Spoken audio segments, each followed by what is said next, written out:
Check 1 2 1 2. We live, baby. Come on. That's right. Okay. Can you hear me now? Oh, let's go. It's your boy Big Chew, the voice of the beat. You know what I won't blaze up. Come on, blaze up. It's the beat for me. Wow, wow, wow, wow, wow, wow, wow, wow, wow, wow, wow, wow, wow, wow, wow, wow, wow, wow, wow, for your guy, for your B-O-Y. Drop it for your guy, for your B-O-Y. Do it for your guy, for your B-O-Y. Come on, baby, we are. For your boy. For your boy. Hustle for your boy. Fix it for your boy. Drop it for your, drop it for your.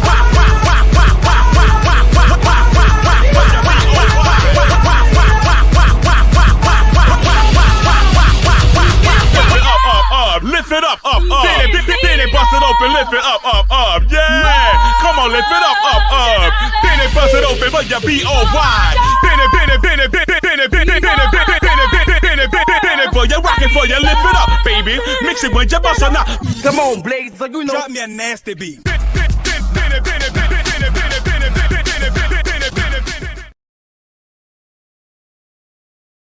What's up? How y'all doing? Come on in. Come on in. Get the likes up on the video because we got a few things to discuss. Come on in, get the likes up. Shout out to everybody in the building. I hope y'all are doing well. If you are new to the channel, go ahead on and hit that subscribe button because you will be back. So you'll know that when I upload or go live. So go ahead and hit that subscribe button. Y'all, if you're returning Dollar Dawn, welcome back. If you're new, welcome to the dollhouse. Listen, it's a lot going on.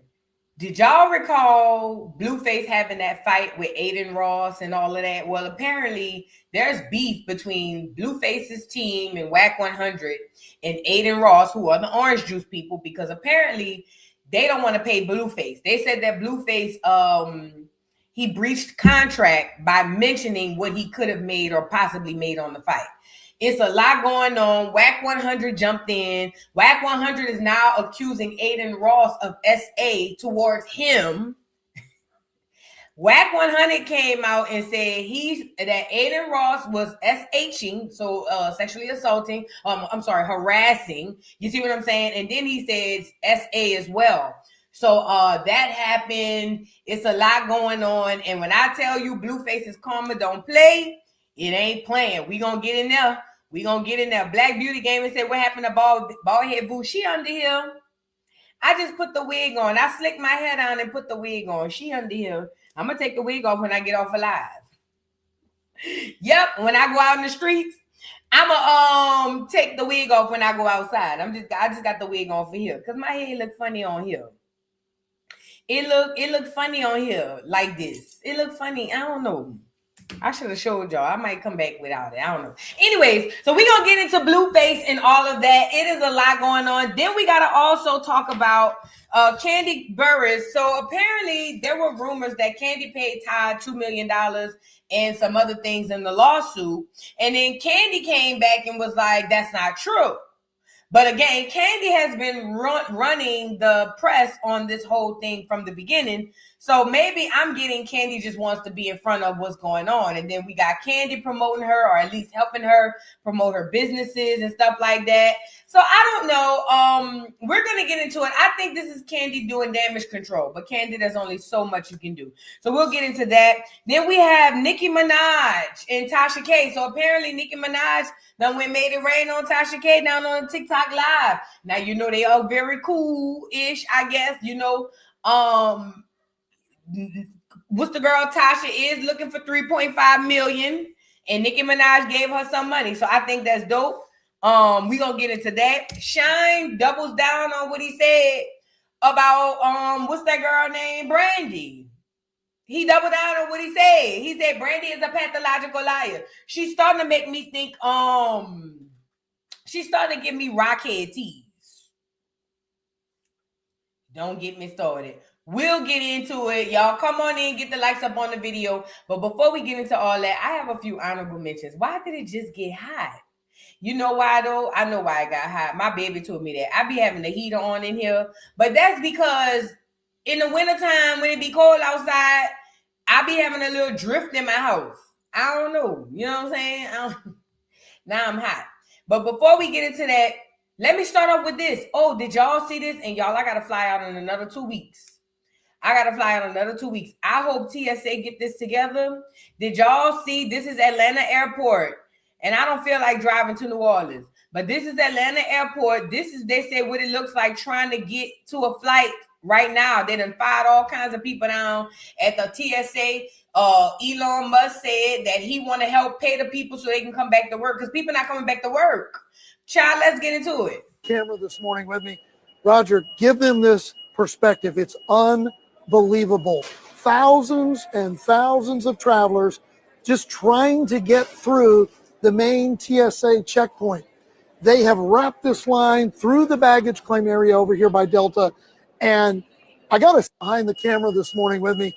Roger, give them this perspective. It's unbelievable. Thousands and thousands of travelers just trying to get through the main TSA check. And this is by baggage claim. Do you know how far and wrapped that line got to be for it to be wrapped around baggage claim? If anybody has ever flown in or out of Atlanta, then you know how big the airport is. It is an international hub.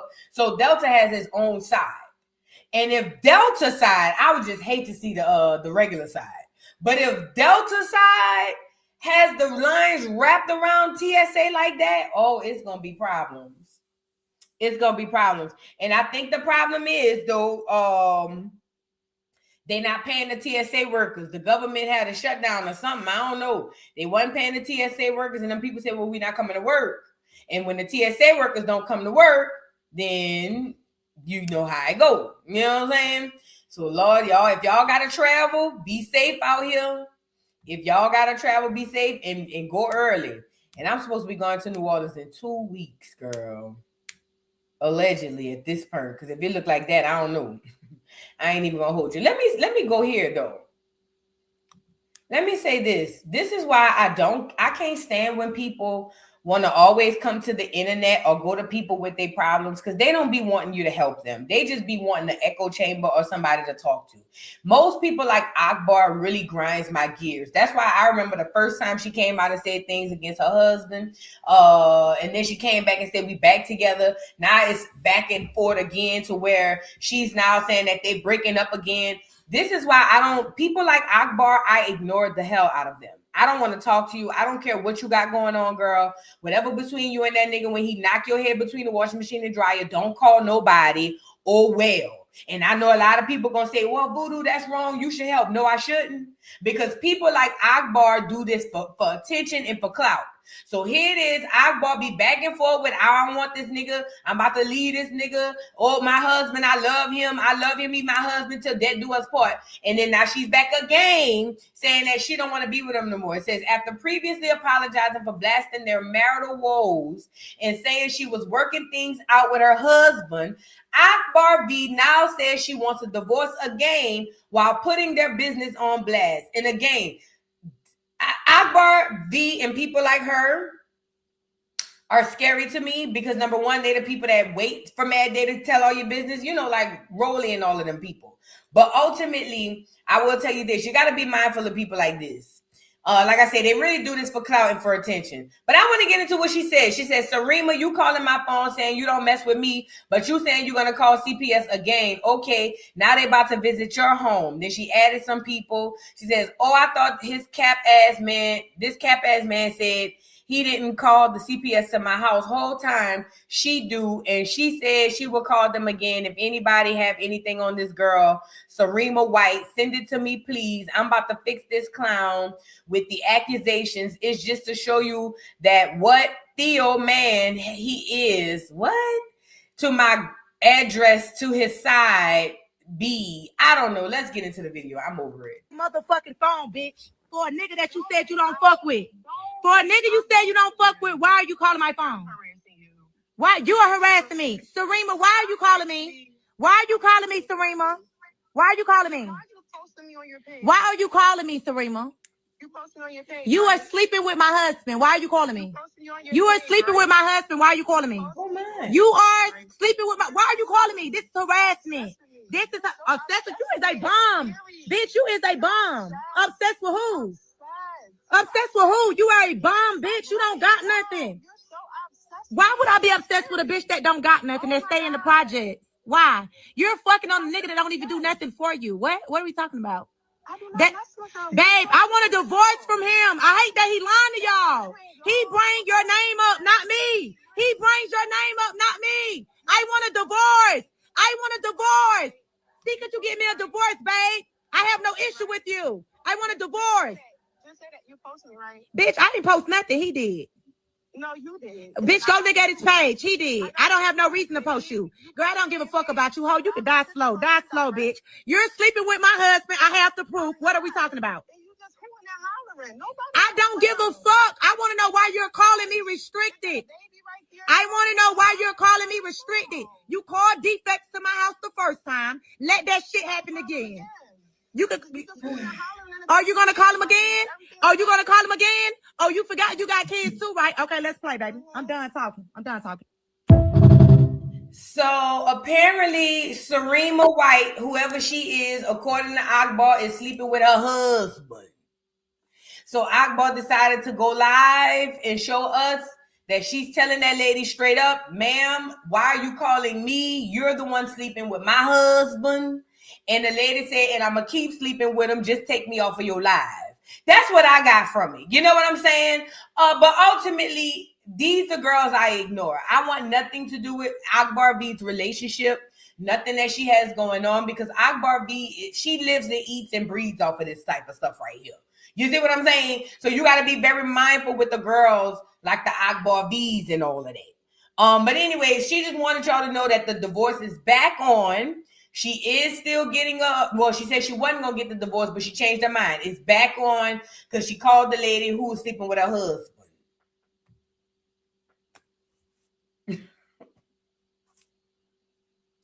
You know, and this is not funny because as a person who's been cheated on and who has cheated, okay, I'm not above reproach. I have cheated. I've done my share, okay? But as a person who's been cheated on, you know what I'm saying? As a person who women had my husband, you see what I'm saying? I understand how it feels. As Akbar V, ain't nothing worse than being on the phone with a lady that's sleeping with your husband. I know how that feels. It's a real hard feeling that go down in the pit of your stomach like you used to feel when you was about to get a whipping when you was a child. You see what I'm saying? So I know what it feels like, and I know how I feel to play it off in front of people like, girl, it ain't that big of a deal. We just gonna stop being with each other, but on the inside be tearing your whole life down. I know how I feel. At the end of the day, though, Akbar, like I said, again, when I went through my trials and tribulations, I didn't have social media. And even when I did have social media and trials, I didn't put them on here because I'm different. You know what I'm saying? But ultimately, I just feel like Akbar just did that for attention. She ain't leaving that man. She ain't leaving him. Anytime you sit down and have a whole conversation with the lady that's sleeping with your husband, he ain't going nowhere, girl. Akbar gonna be back on here saying something crazy again tomorrow, child. Speaking of crazy, Doja Cat. Did y'all see? You know, Doja Cat is a half and half. Shout out to the half and halves if you're in the chat. No shade. Love y'all down to the ground. You see what I'm saying? My niece is a half and half. So shout out to y'all. But Doja Cat is a half and half. Half African and half clear. Okay? So I need y'all to understand that a lot of people might have mistaken Doja Cat to be half Black American. She is not. She is half of a South African and half of a clear. Orange juice from what I hear. Don't get me the line though. But ultimately, her South African sperm donor don't like her. As a matter of fact, rumor has it and legend says that after he skeeted off in her mama, he told her keep her and her light-spilled children that way. He said he didn't want nothing to do with Doja, the cat, or the mom. Okay?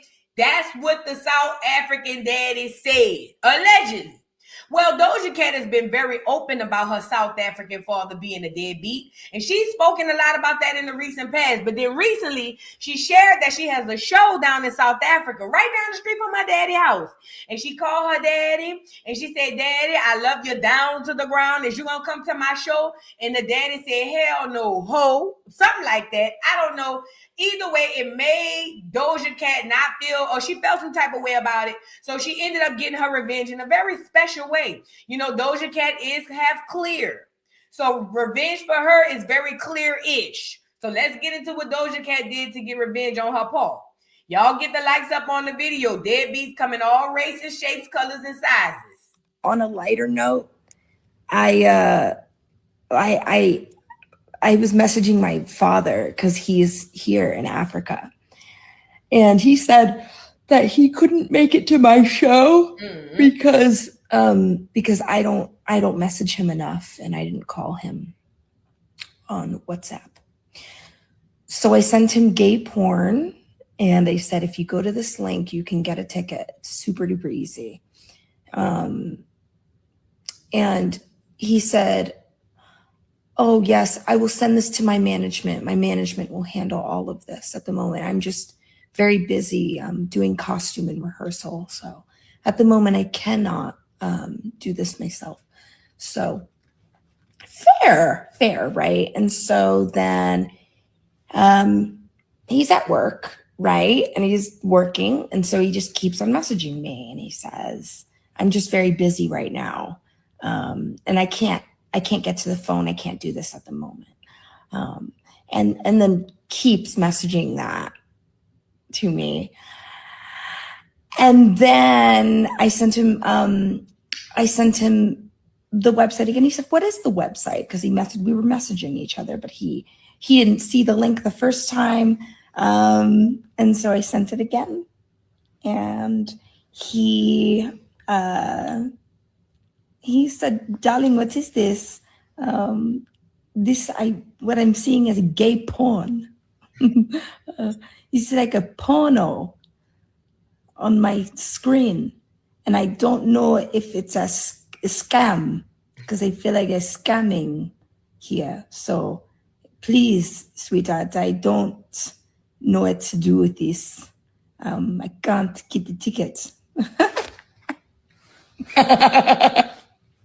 So what's the moral to the story, ladies and gentlemen, boys and girls? It don't matter how much money you have. If you got a deadbeat parent, they just a deadbeat. Doja Cat is a world-renowned artist, and her daddy still finds ways to tell her, "Go lay down." You see how that go? But I believe that Doja Cat was created anyway. I believe they just used that man's genetics, if it even is his. And I believe they just gave her that daddy. I believe she was made like Obama and them. But that's a whole nother situation. At any rate, this is what she had to do for her South African father, sending her daddy gay porn. That's so clear of her. That's the clear side oozing out of her.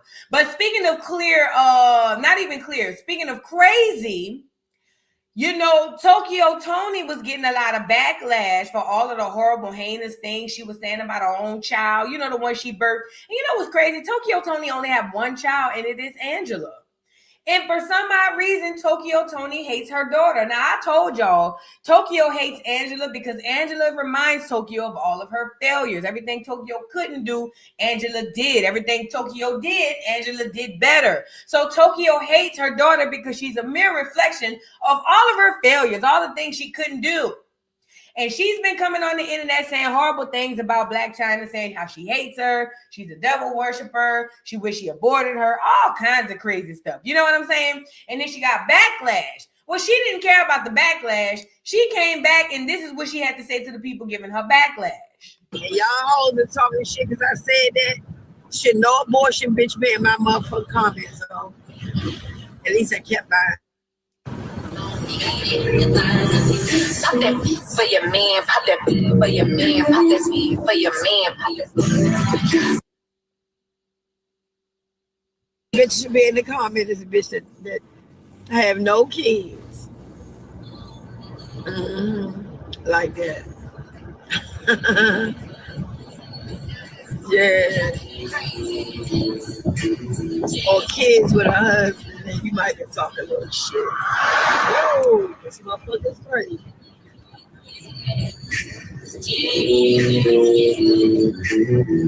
Yeah. So, dear abortion bitches, please don't be in my comment about nothing about me and my child when you killed yours. Thank you. Into the subject. Perfect. So that's what Tokyo Toni had to say to the people who are saying that she's wrong for wishing horrible, heinous things on her own child. But, you know, like I said, people like Tokyo Toni ended up dying lonely by themselves, you know, wishing they'd done things differently, hoping that people forgive them for the things that they've done. And it, you know, sometimes people do. And I think that forgiving is a powerful thing because it ain't for you. It ain't for them. It's for you. However, Tokyo is an evil bitch. Okay. It just is what it is. And this is why Angela has nothing to do with Tokyo. And Angela's daughter, the little Kardashian, hates Tokyo. And I told y'all, that little daughter of Angela's is going to rip Tokyo a new one. She's all ready to do it now. She's already ready to rip Tokyo now, but she's too young. See, when that little girl, Angela's daughter, between 14 and 17, she is going to rip Tokyo a new one. And this is going to be what's so fire about it. Tokyo going to be so starstruck by her own grandchild that she won't even say nothing in response. She going to let Lil Dream drag her through the mud. Watch. Mark my word. That's the little girl name, that little Kardashian that Angela had. When that little girl between 14 and 17, Angela and I don't know how they're going to get back around each other, but that little girl Dream is going to tell her from the rooter to the tutor. And because Tokyo is so starstruck by Dream, she just going to have to eat it. She just going to sit there and shut up and eat it. Mark my word. Meet me over here when it happened, because it's coming. Meet me over here when it happened. But you know why, though? That's the negative, nasty energy she put out there to Angela. And she does that to Angela because she knows Angela not going to go back and forth with her. Angela not going to come on the internet and say, F you. She's not one of those girls.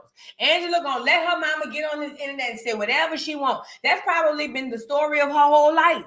And now I'm starting to understand Black China a bit more. If she was over there worshiping the devil, I understand why. Hell, I don't blame the girl for worshiping the devil if the devil raised her. You know what I mean? So she could sit up here and talk about the woes and the bad things that Angela did, but it all came from her. It all came from her. But I'm telling you, mark my word, watch that Dream. Dream gonna rip her, and Dream gonna rip her with her own teeth. Dream gonna tell her the truth, the unadulterated, hardcore, I don't want to hear truth. And it's going to be so loud, and I don't mean in volume. It is going to be so loud and so bold that Tokyo Toni ain't going to be able to do nothing but probably sit there and cry. And then because she's going to be a little older, she's going to expect the people around them to find sympathy. Like, oh my God, she is an elder. And then here come some certain Negroes. Well, you know, that's still that girl grandmother. It don't matter. I get it. I am all for respect. But sometimes respect goes out of the window. Everybody don't deserve respect. And having a title don't mean that you do. I hope this thing is on. Having a title, be it mother, father, grandmother, grandfather, cousin, sister, brother, friend. Having a title does not exempt you from getting these hands. You get it? Or at least getting the response you're asking for. And that's just the way we on, okay? So y'all get the likes up on the video and shout out in the building. Now, we want to get into the show. Because that was just a couple of things I wanted to show y'all. Let's start with Kandi and Todd, y'all. Let's start with Kandi and Todd. Kandi girl.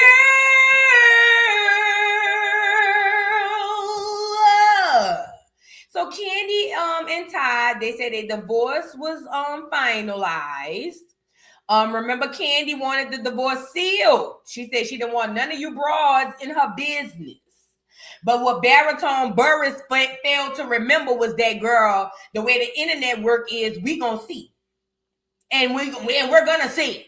Because you can't be a public figure like that and put all the rest of your tea out here. We was at the wedding. Why we can't be at the divorce, Kandi? You invited us all down to the wedding. We all put our clothes on and came to the wedding. Now all of a sudden it's the divorce and our invite has been rescinded. Kandi, I need you to make it make sense, baritone Burris. I need you to reach down in your tenor tone and figure out how you gonna come out here and explain this to us, baritone. Because this ain't right. That's my thing. Like I say, y'all want to start and bring everybody in and let them, oh yeah, come on in. Then when the stuff get rough, then it's, oh, close the doors. We don't want nobody to see. No, y'all out of pocket. Girl, just like we was at the wedding, we want to be at the divorce. And Kandi, I don't care how much you do and how much control you think you got. We is going to find out what happened at the wedding and the divorce, girl. We gonna find out. We're going to find out. No secrets will be kept in 2026. All lies will be exposed. Now, see, this is just me. I think Kandi just don't want us to know that she's a dagger. Even though every chance she gets, she reminds us that she's a dagger. It's the mental gymnastics for me. I don't quite understand. Every time Kandi get in front of a microphone, she mistake it for a penis and she starts talking about her threesomes, right? And we just be over here saying, but Kandi, girl, we didn't ask you none of this. And Kandi just be like, because you know, Todd and I, every time we travel abroad, we find a broad. And I'm just be like, girl, Kandi, like, Kandi girl. I have never heard Todd one time get on the internet and brag about having a threesome. But every time I turned around, it was Kandi's baritone on the internet telling us that she loves a good three-way. And I don't mean a phone call, okay? So I want to say that to say this. Kandi thinks she's going to play these Jedi mind tricks on the world, and I'm not going to let her do it. I'm going to expose Kandi for the clout chaser that she's trying to be, because Kandi want to sit on here and act like she don't want us in her business, but every 30 days, nope, every 30 minutes, here she go telling us her business. Somebody in the chat needs to help me to make it make sense, Kandi girl. Kandi girl. Okay, now Kandi started off when we met her down at the Real Housewives of Atlanta. We already knew her, but we didn't really know her till we found her on the Real Housewives of Atlanta. Before that, we just thought she was the lowest octave of the group. Before that, we thought that whole song with the Temptations. We thought she was Blue Lil Cousin. You feel what I'm saying? Prior to that, that hoe was over here in the studio hollering, whoa, smokestack lightning. You feel what I'm saying? She was on some real deep, dark tone type of stuff. And then she came on the internet, on the Real Housewives, and we got to know her and we loved her mama. And then they introduced Todd. And so she the one brought us to Todd. She the one brought Todd to us. We was like, okay, girl, we don't know about this. But Kandi was like, girl, I know, mind your business. So then Kandi had a wedding, invited us down to the wedding. We saw all the drama unfold. We watched Todd mama getting ready to fight Miss Jers, Mama Jers. We was there. But my thing is, Kandi wait all the way till we get in the fourth quarter at the end of the game. And now she want to say, oh, close the doors. Now you want to go all church, close the doors. No, sir. No, that don't go like that. See, just how we was there for all the stuff prior, we going to be here for this too. Now, again, Kandi thinks she's in control. So let's get her on here. Kandi been on here telling everybody she don't want nobody in her business. She said she want to keep her divorce sealed. And Kandi wants to come on a podcast every 30 seconds to tell us little bits and pieces about what's going on in her divorce. If a rumor comes out and say this will happen, Kandi's the first one swiftly on the internet to say that that's not true. And Kandi, my thing is, what are you trying to hide? We know you dagging, but what else are you trying to hide? Let me find out you a little Kandi Diddy. What's going on? Why are you so adamant? That's the word I'm looking for. Why are you so adamant about keeping this business to yourself? And it's just a regular divorce, girl. You win some, you lose some. At the worst, you'll lose some money and maybe a property or two. Oh, well. What are you trying to hide, Kandi? What are you trying to hide? Because rather y'all want to believe it or not, when Portia, her, and Phaedra fell out about that dungeon rumor, there was a lot of truth to that. Y'all don't want, I told y'all prior to that rumor coming out, the rumors in the streets of A and the T and the L was that Kandi was a freak. Everybody knew that, girl. It wasn't just her. It was her. It was, what's the other girl? Tiny and them, allegedly. Everybody knew that girl. Everybody who walked the ATL streets knew that girl. So when the rumor came out, the people of the ATL was like, sound about right. Y'all over the world was just like, oh my God, not Kandi. Girl, we like, yes, Kandi, girl, Kandi. Yay. What you mean not Kandi? Because she on here with a buzz cut? Girl, please. That be the main ones. We was over here saying, yeah, girl, that's the Kandi, that one right there. That one. But again, it was all about this image that she wants to keep. And again, just like with the divorce, she wants to say she wants to keep her love life private. But every time you turn around, she's on an interview talking about a threesome. It's disgusting. It's not even cute no more. It's Kandi aggressive like a nigga, a where my hug at nigga. You see what I'm saying? I'm a girl. And I'm just saying, even if I felt like I wanted to do a little scissor or two, Kandi too aggressive for me. She talk too much. She like a over-masculated man. I feel like I get with Kandi and scissor with her tomorrow morning. She'll be over there hollering, speak on it. No, bitch, don't speak on me. You see what I'm saying? She like an over-masculine man. At any rate, I done had my diatribe. Kandi said she don't want us in her business.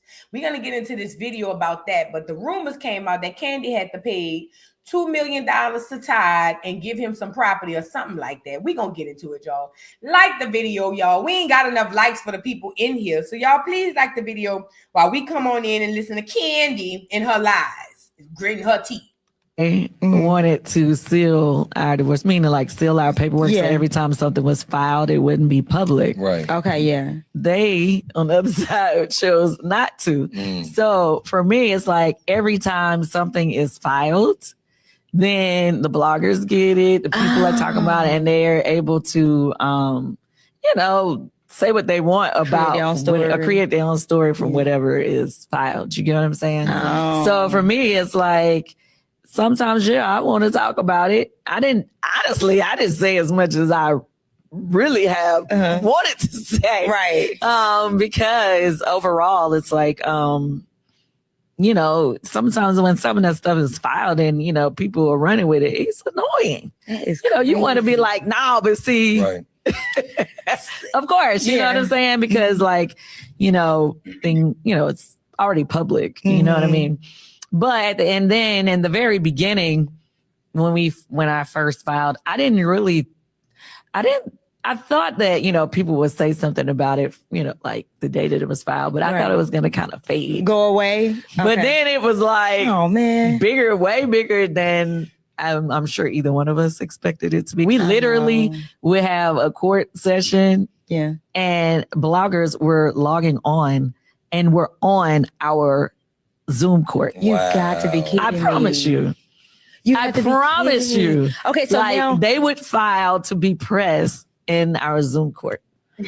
So I'm sitting there, and you know how you on Zoom. Zoom is very personal. It's not like you just in the room and people off in the back. Like you're literally in my face. Right. I'm looking at you. Are you serious? Yes. And so it was, it's hard to. Who are the bloggers that were logging into the divorce hearing? It's probably other divorce attorneys or other attorneys that are on YouTube. Because I know a lot of y'all don't know this. I follow like Attorney Simone. I follow Lead Attorney. I don't follow a lot of attorneys because I'm not really into the whole law thing. It kind of gives me the heebie-jeebies. However, the ones that I do follow, they be talking about these cases and they damn sure be there, be at the cases, and they'll come back to their channel and be like, look, I was there, this what I found. So it's giving these attorneys on YouTube, and they say Tasha K was in there. Child is giving these attorneys on YouTube be getting access to the case saying, let me in. And again, it's unfortunate. I'm saying Kandi gotta eat that, but I ain't gonna lie. If I was getting Kandi shoes, bitch, and I'm on here windmilling for my life at the courthouse, bitch, and I see bald head Tasha in the corner, bitch, I ain't gonna lie. It'll make me feel some type of way. Could you imagine, bitch? I'm in divorce court on a Zoom call, windmilling for my life, and in the corner I see funky, bitch, please. Yeah, I need another court date. We need to fast forward. We need to reschedule. What they call it at the courthouse. Girl, please. Girl. I'm windmilling for my life. Bitch, and I look to the left, bitch, and it's oh no. Cut the camera. Cut the. So I ain't gonna lie. I was about to say Kandi eat it up, but I had to think about it, girl. I ain't gonna. I would feel some type of way too. That would freak me out too. It would freak me out too. It's a continuance. Thank you, Latasha. It will freak me out. So she not wrong in that. It's just like, because it is a Zoom meeting. Y'all, if y'all ever been on Zoom, it's just you and whoever you invite in there. It's almost like closing the door in a room. You see what I'm saying? So in a Zoom meeting, could you imagine me, my attorney, the judge, and Tasha K, or Armand Wiggins, bitch, like this? Bitch, I might fake a seizure. I don't care, bitch. I will fake a heart attack and a seizure, bitch. You hear that, Elizabeth? You damn right, bitch. You won't be on this Zoom call. Log back in. You won't be on this one. Not this one. Oh, no, baby. Oh, no. Log out, log back in, fat. You won't be on this one because the ambulance on the way. Can't do it. Say what I said. But anyways, let me let Kandi finish with her lies, girl. Sometimes want to speak out. And like I said, people like, oh, she talked about it a lot. Like, honestly, it's so much that I did not say. Mm-hmm. Some things, obviously, people are run with because it's in the paperwork. Mm-hmm. So, yeah, they're talking about it. Yeah. But it's like, now that you explained it, it's like, I want to tell my story before the bloggers tell it, I'm not doing it before. I'm doing it in my own creative way. Okay. So basically, I decided to do my. Kandi, you're lying. The truth ain't in you. Ungrit your teeth, bitch. You are trying to say what the bloggers are saying is wrong. You are trying to control the narrative. You are. Whatever that lady said you was trying to do, that's what you're trying to do. Don't say, oh, I'm just trying to put in my own little. No.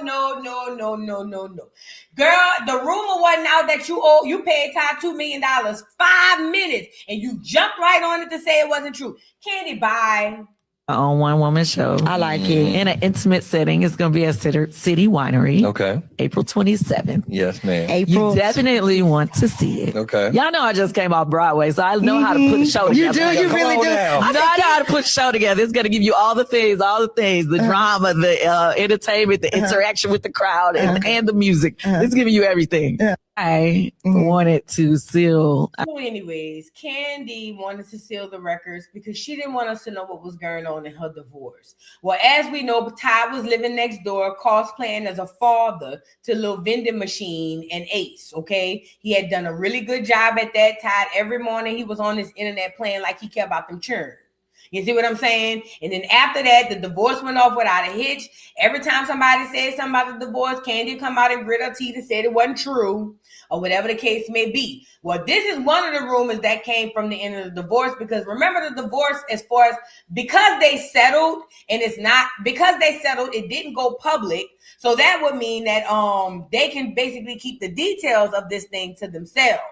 Only because they settled. Had they gone to court, the way I understand it, then we would have the tea on what's going on. And because they settled and we don't know what it is, someone or somebody somewhere has found some sort of something that says Kandi had to pay Todd $2 million and $10,000 to $25,000 a month in child support.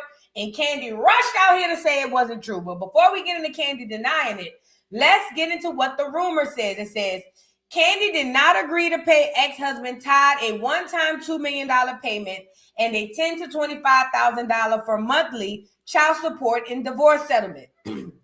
It says, and don't listen to the neighborhood talk, because listen, the neighborhood talk is nothing but a billboard.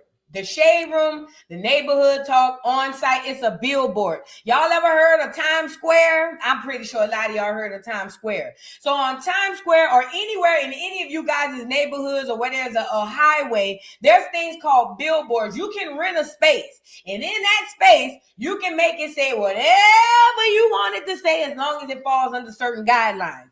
That's the same thing as the Shade Room, the Neighborhood Talk, on site, and all these other blog pages that y'all be seeing that be posting all this stuff.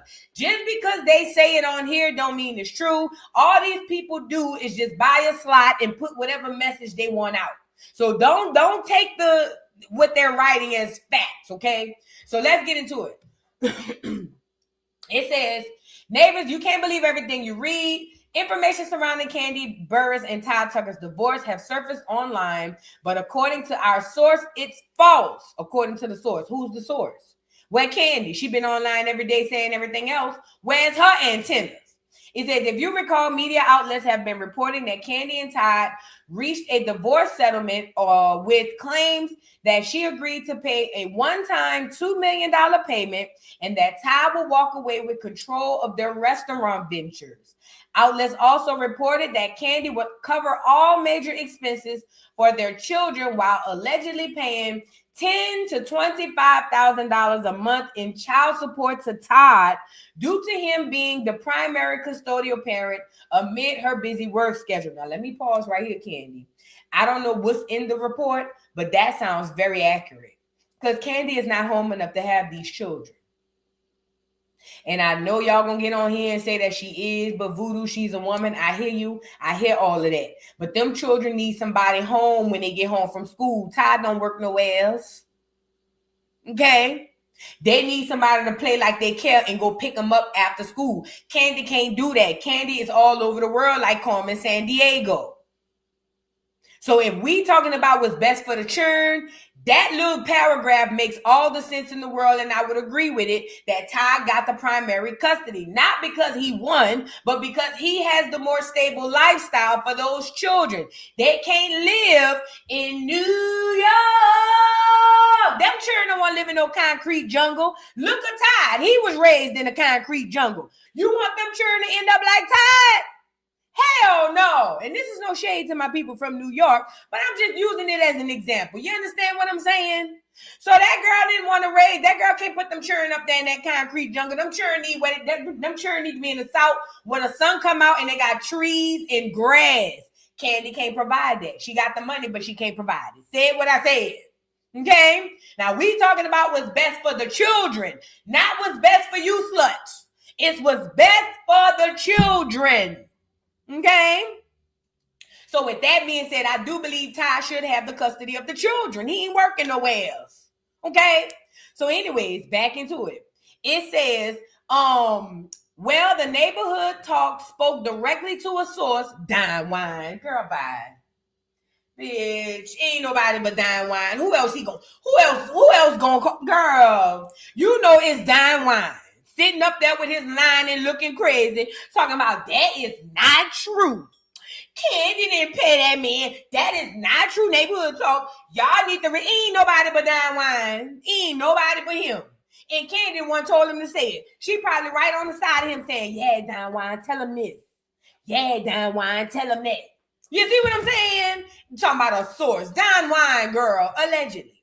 So it goes on and says, it has been confirmed that those headlines are false. The source went on, Don Juan went on to say, to refer to the settlement claims as rumors and denied knowing who was behind the misinformation, girl. As of March 12th, it had been made public that Kandi and Todd settled their divorce, but the details surrounding the agreement have yet to be released. Well, Kandi, if you gonna tell us what it ain't, come tell us what it is. How much did you pay him? Because you paid. Talk to the hand. Talk to the hand. Since you don't want to tell us what the rumors is, come and tell us what it is. How much did you pay? Because you paid. You didn't walk out of here with your nose clean, Fefe.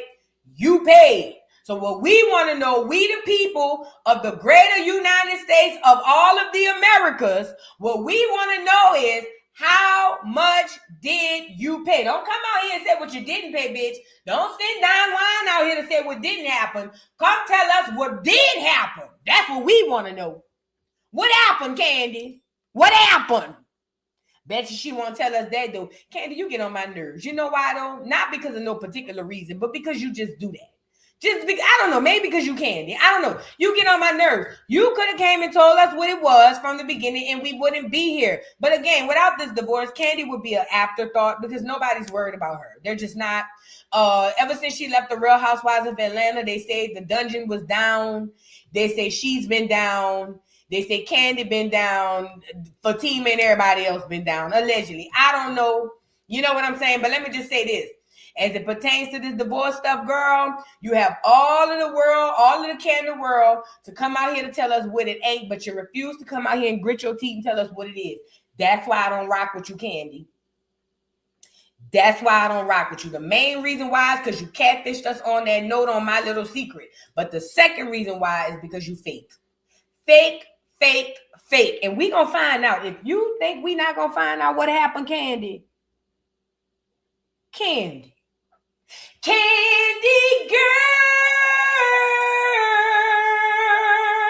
if you think we not gonna find out what happened, girl, you got another thing coming, girl. That's not how that works. That's not how any of this works. We gonna find out what you done paid them. Oh yes, Todd gonna pillow talk to some bitch and Tasha K gonna pay her to come on here and tell us what happened. We gonna find out. You got to know it. But anyway, look at Kandi on here telling us it's a lie. Every time you turn around, Kandi, I heard about your divorce. They say you and Kandi done really went through it. Is everything okay? Look at Kandi. It was all a lie. Guys, it was all a lie. She lied.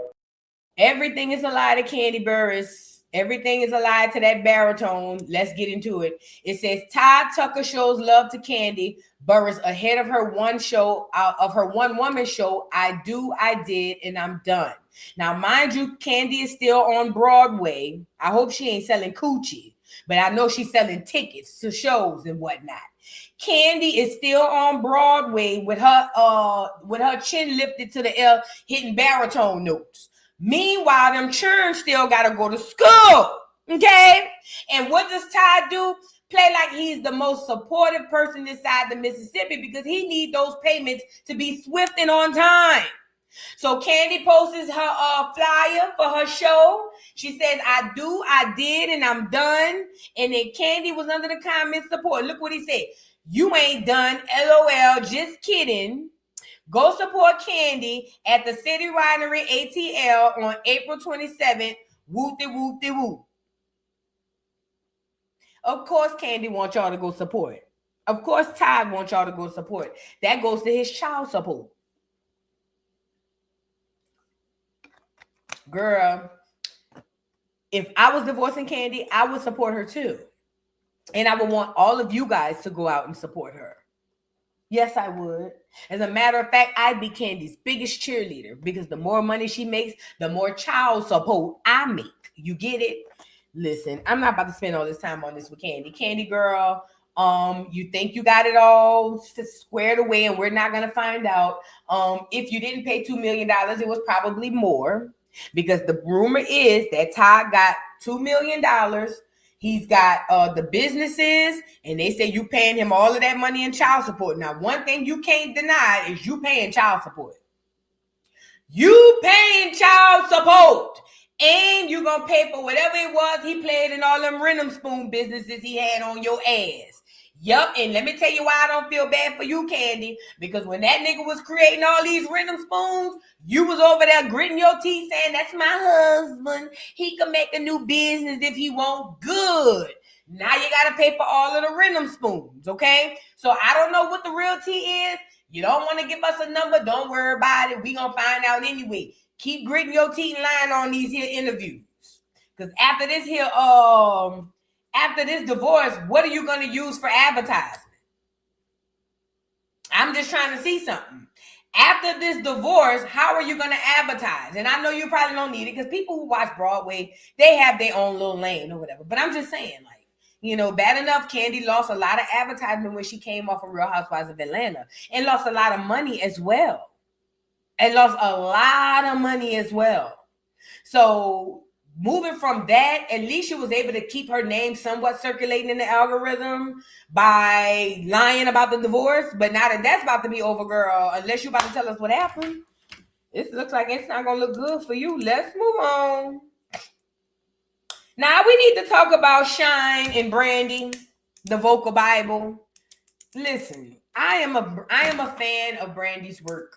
I am one of those full moon girls. I was sitting up in my room as a teenager with Brandy. I am a fan of Brandy's work. I believe that she is the vocal Bible that people say she is. But Brandy was also a whore, okay? And that's okay. We all have whore phases, and if you haven't had one, you haven't lived. But Brandy had a moment in time where she was whoring out, allegedly. I don't know it to be true. This is what they said. And because Brandy has created this image being Cinderella and the sitting up in my room girl, at 55, she still wants us to believe that she's a virgin. And I don't understand why. So why is this important?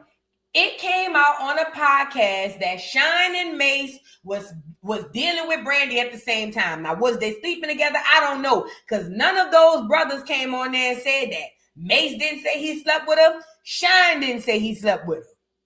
He didn't. None of them men even inched towards saying that they slept with her. If I had to give any one of them to maybe kind of make a inference that maybe possibly it would be Mace. But for the most part, Shyne was very respectful about it, the situation.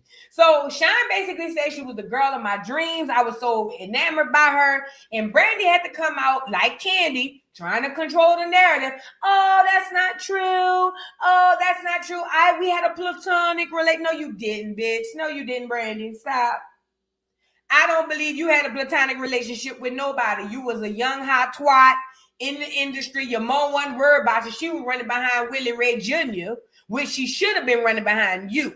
But she was running behind Willie Ray Jr. trying to get him a heart in a single or whatever. And you was running amok, from what I hear, on the peen of all of the who's in the industry. Now, let me say this. As a young black girl who had a crush on 85% of the niggas you smashed, we look up to you. We don't see you as nothing negative. As a matter of fact, I wanted to go get another poster and put you back on my wall, bitch, because I want to see how I can sleep with that many men and they all speak highly of me. We were all rooting for you, Brandy. We were all rooting for you. But here it is, just like Kandi, y'all got to control the narrative. Y'all got to create these characters. And for the life of me, it makes me feel like y'all creating these characters because there's something real deep and dark you want to hide. What is going on, Brandy? What are you trying to hide? Why do you have to hide under this mask so much? It is what it is, girl. It happened. It was the 90s. We had a good time. Like, okay, ain't nobody looked at Brandy no different. We still going by the album. Why did you have to come out here and do all of this? This is a real question. We still was going by the album. It didn't matter. We still was going to get the album. As a matter of fact, when we found out your roster, bitch, we wanted to go rebuy the album. Why do you have to do all of this? Anyways, because there's a bunch of bots on the internet, people are now blaming Shyne because basically Shyne is doubling down on what he said. And I don't think that he's wrong. Let me tell you why. First of all, like I told y'all, Shyne did not say anything disrespectful to or about that lady. Brandy is who it is, okay? That man didn't say anything disrespectful to or about her. As a matter of fact, he held her probably in a higher regard than she should have been held in, okay? At any rate, he put her on here and said those things about her, and Brandy seemed to find that to be so horrible that she just can't fathom it. And then Ray J jumping out the window talking about he want RAP men and all of that stuff, but he just undercover DL and all of that. It was uncalled for. It was super uncalled for, and Brandy is normally out of the way. This is where I was going with that. A lot of young women, or at least bots in the chat, well, why did he bring this up? Because he was asked. He didn't randomly go somewhere and say something about Brandy. Somebody asked him a question about him dating Brandy, and he responded. To some of you women, I'm starting to realize y'all are hiding behind that. Y'all are hiding. It's the same way y'all do, or when somebody question your parenting, you want to say you talking on the child. Y'all are hiding behind situations so you won't have to face it. The fact of the matter is, he didn't say nothing bad, but even if he did, it was the past, and it's true. You don't get to do shit and then say somebody can't speak on what you did in the past. Although as a person, I would not want to be on the receiving end of it. I can't get mad at a nigga coming back. I mean, I can get mad, obviously, but it's still his experience too. He has a right to come on here and say that he dated her. Who the hell is Brandy? Who is Brandy? What the people can't come on here and say they had their turn. Who she is? Y'all be putting these celebrities up too high for me. Way too high. That's just me. But anyways, Shyne doubling down. Even though Brandy came out and said that it wasn't like that, it was platonic, this, that, and the third. Shyne doubling down so much so he said that Brandy is a liar, and he ain't lying. Y'all know Brandy has had a history of lying. She don't be around enough for us to remember it. But if you think about the past and some things that's going on in Brandy life, especially with that little husband situation, she has had a history of lying. Let's get into it. As far as Brandy, this is the same Brandy that went on Oprah and said that she was married when she wasn't and had to go back on Oprah and apologize for lying because she felt that she had to protect her image and didn't want to be a mother out of wedlock. So Brandy has proven that she would say whatever in order to protect whatever she thinks should be her public persona. I have never done that. Mm-hmm. I never lie. I have no need to lie. And the context in which I spoke about her was actually giving her flowers and praising her, but nothing that I said about my relationship interaction with her is untrue. And in fact, in the documentary, I don't call her name. Clark Kent calls her name and says, yeah, everybody knew Shyne was messing with Brandy. That's a known fact. Any person you speak to from back then knew that, you know, there was an interaction there simultaneous to the interaction with Mace. That's just a fact. And I didn't bring it up to say, you know, I was seeing Brandy the same time Mace was seeing Brandy, you know, yeah, I'm a top shotter for that. No, I brought it up in the context of I shouldn't have done that because I was just coming to the label and, you know, he was a superstar of the label. But initially, I really didn't know because their relationship was very private. And she didn't say anything. And now I'm one of the most private people on planet Earth. I never talk about my personal life, my love life, and I never post pictures of anyone. That's just not me. In real life, I don't talk about, you know, my intimate life to anyone because of that. So you were so would you say you were the side piece? Shyne. You're getting me into further conundrum, quagmire of these labels.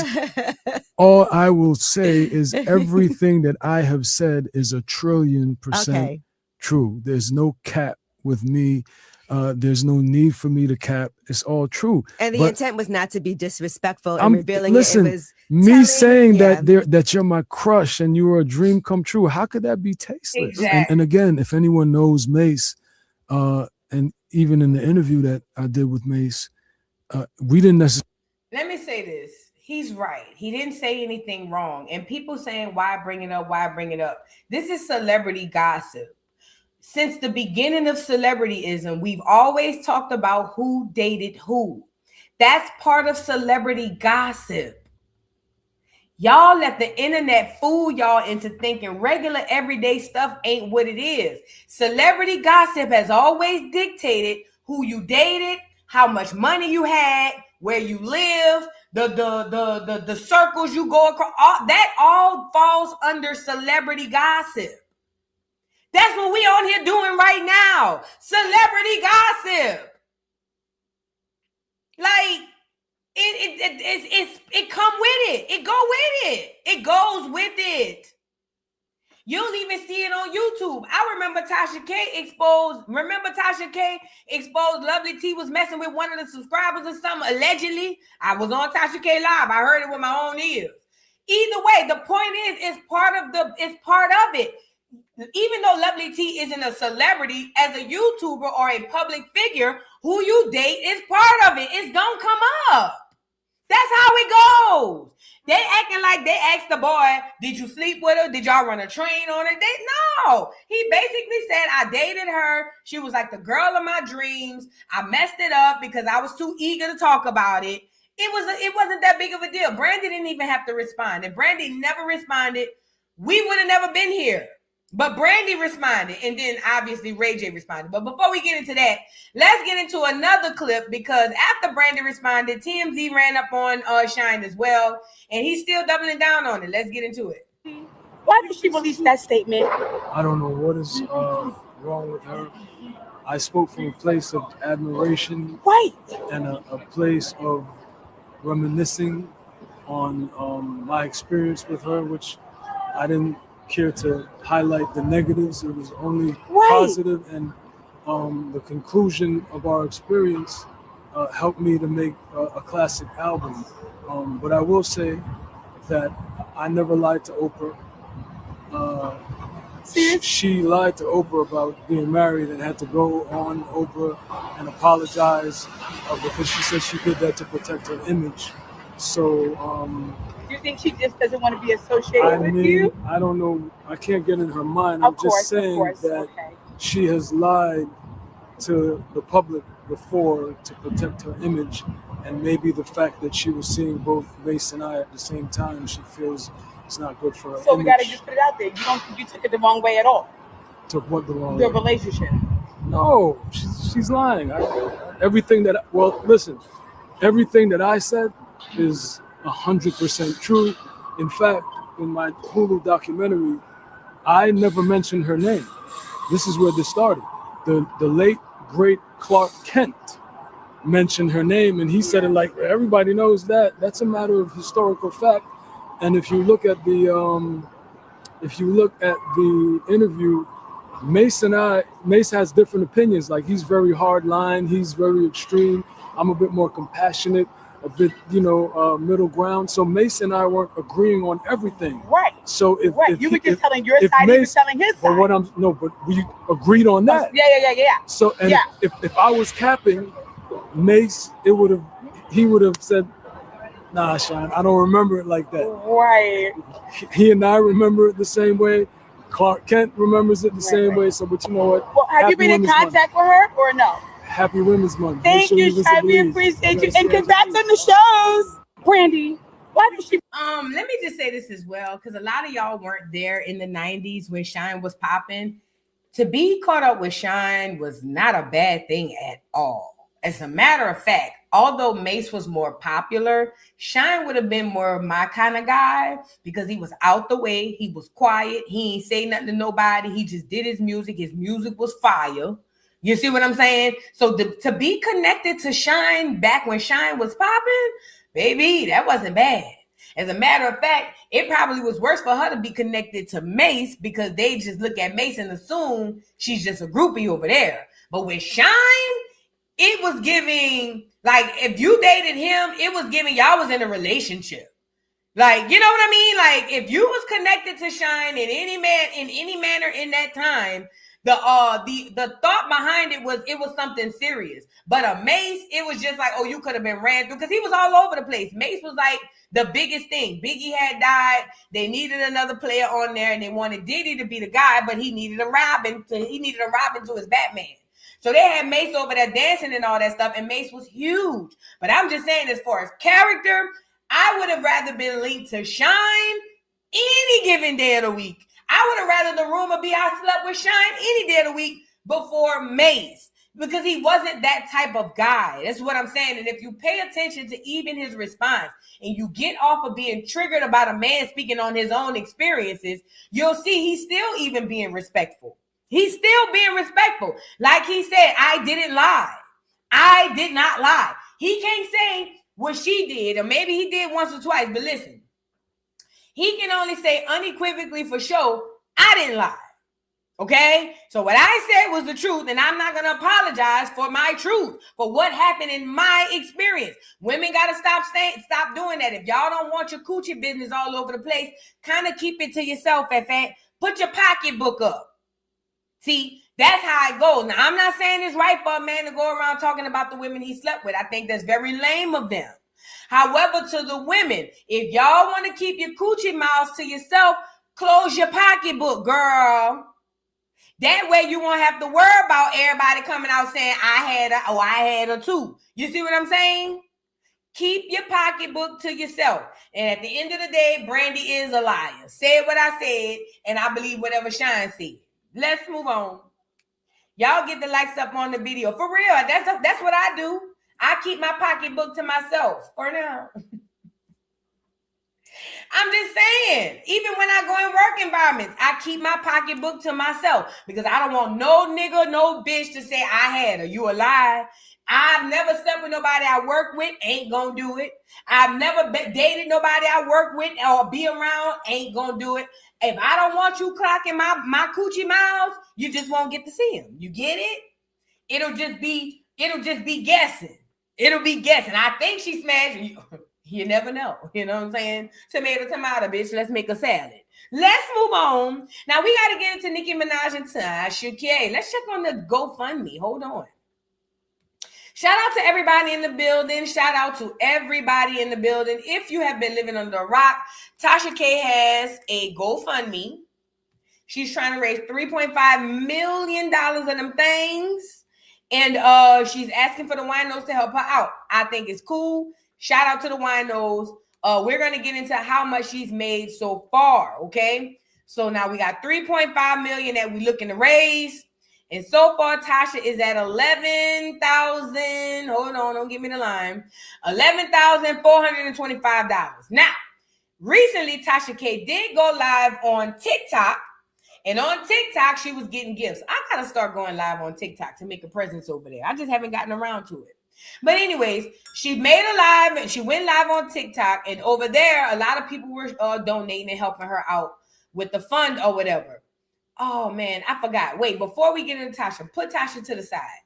I forgot to add this little piece to the Brandy part. I'm sorry, y'all. I have to add this piece in so we can finish Brandy away and then we can get back to Tasha K. As far as Ray J did come back out and say something after Shyne did those interviews saying what he said about Brandy being a liar. Let's get into Willie Ray, y'all, just real quick. Let's get into Willie Ray responding to Shyne saying that his sister is a liar and he hid it. Let's get into it. You on my timeline talking about my sister. Nobody can stop me from defending somebody I love. There's no rules to it. Stop, bro. You out doing a whole tour. What's wrong with you? I'm trying to be all I can be. But you making me want to be something else. Because you acting like a real, bro.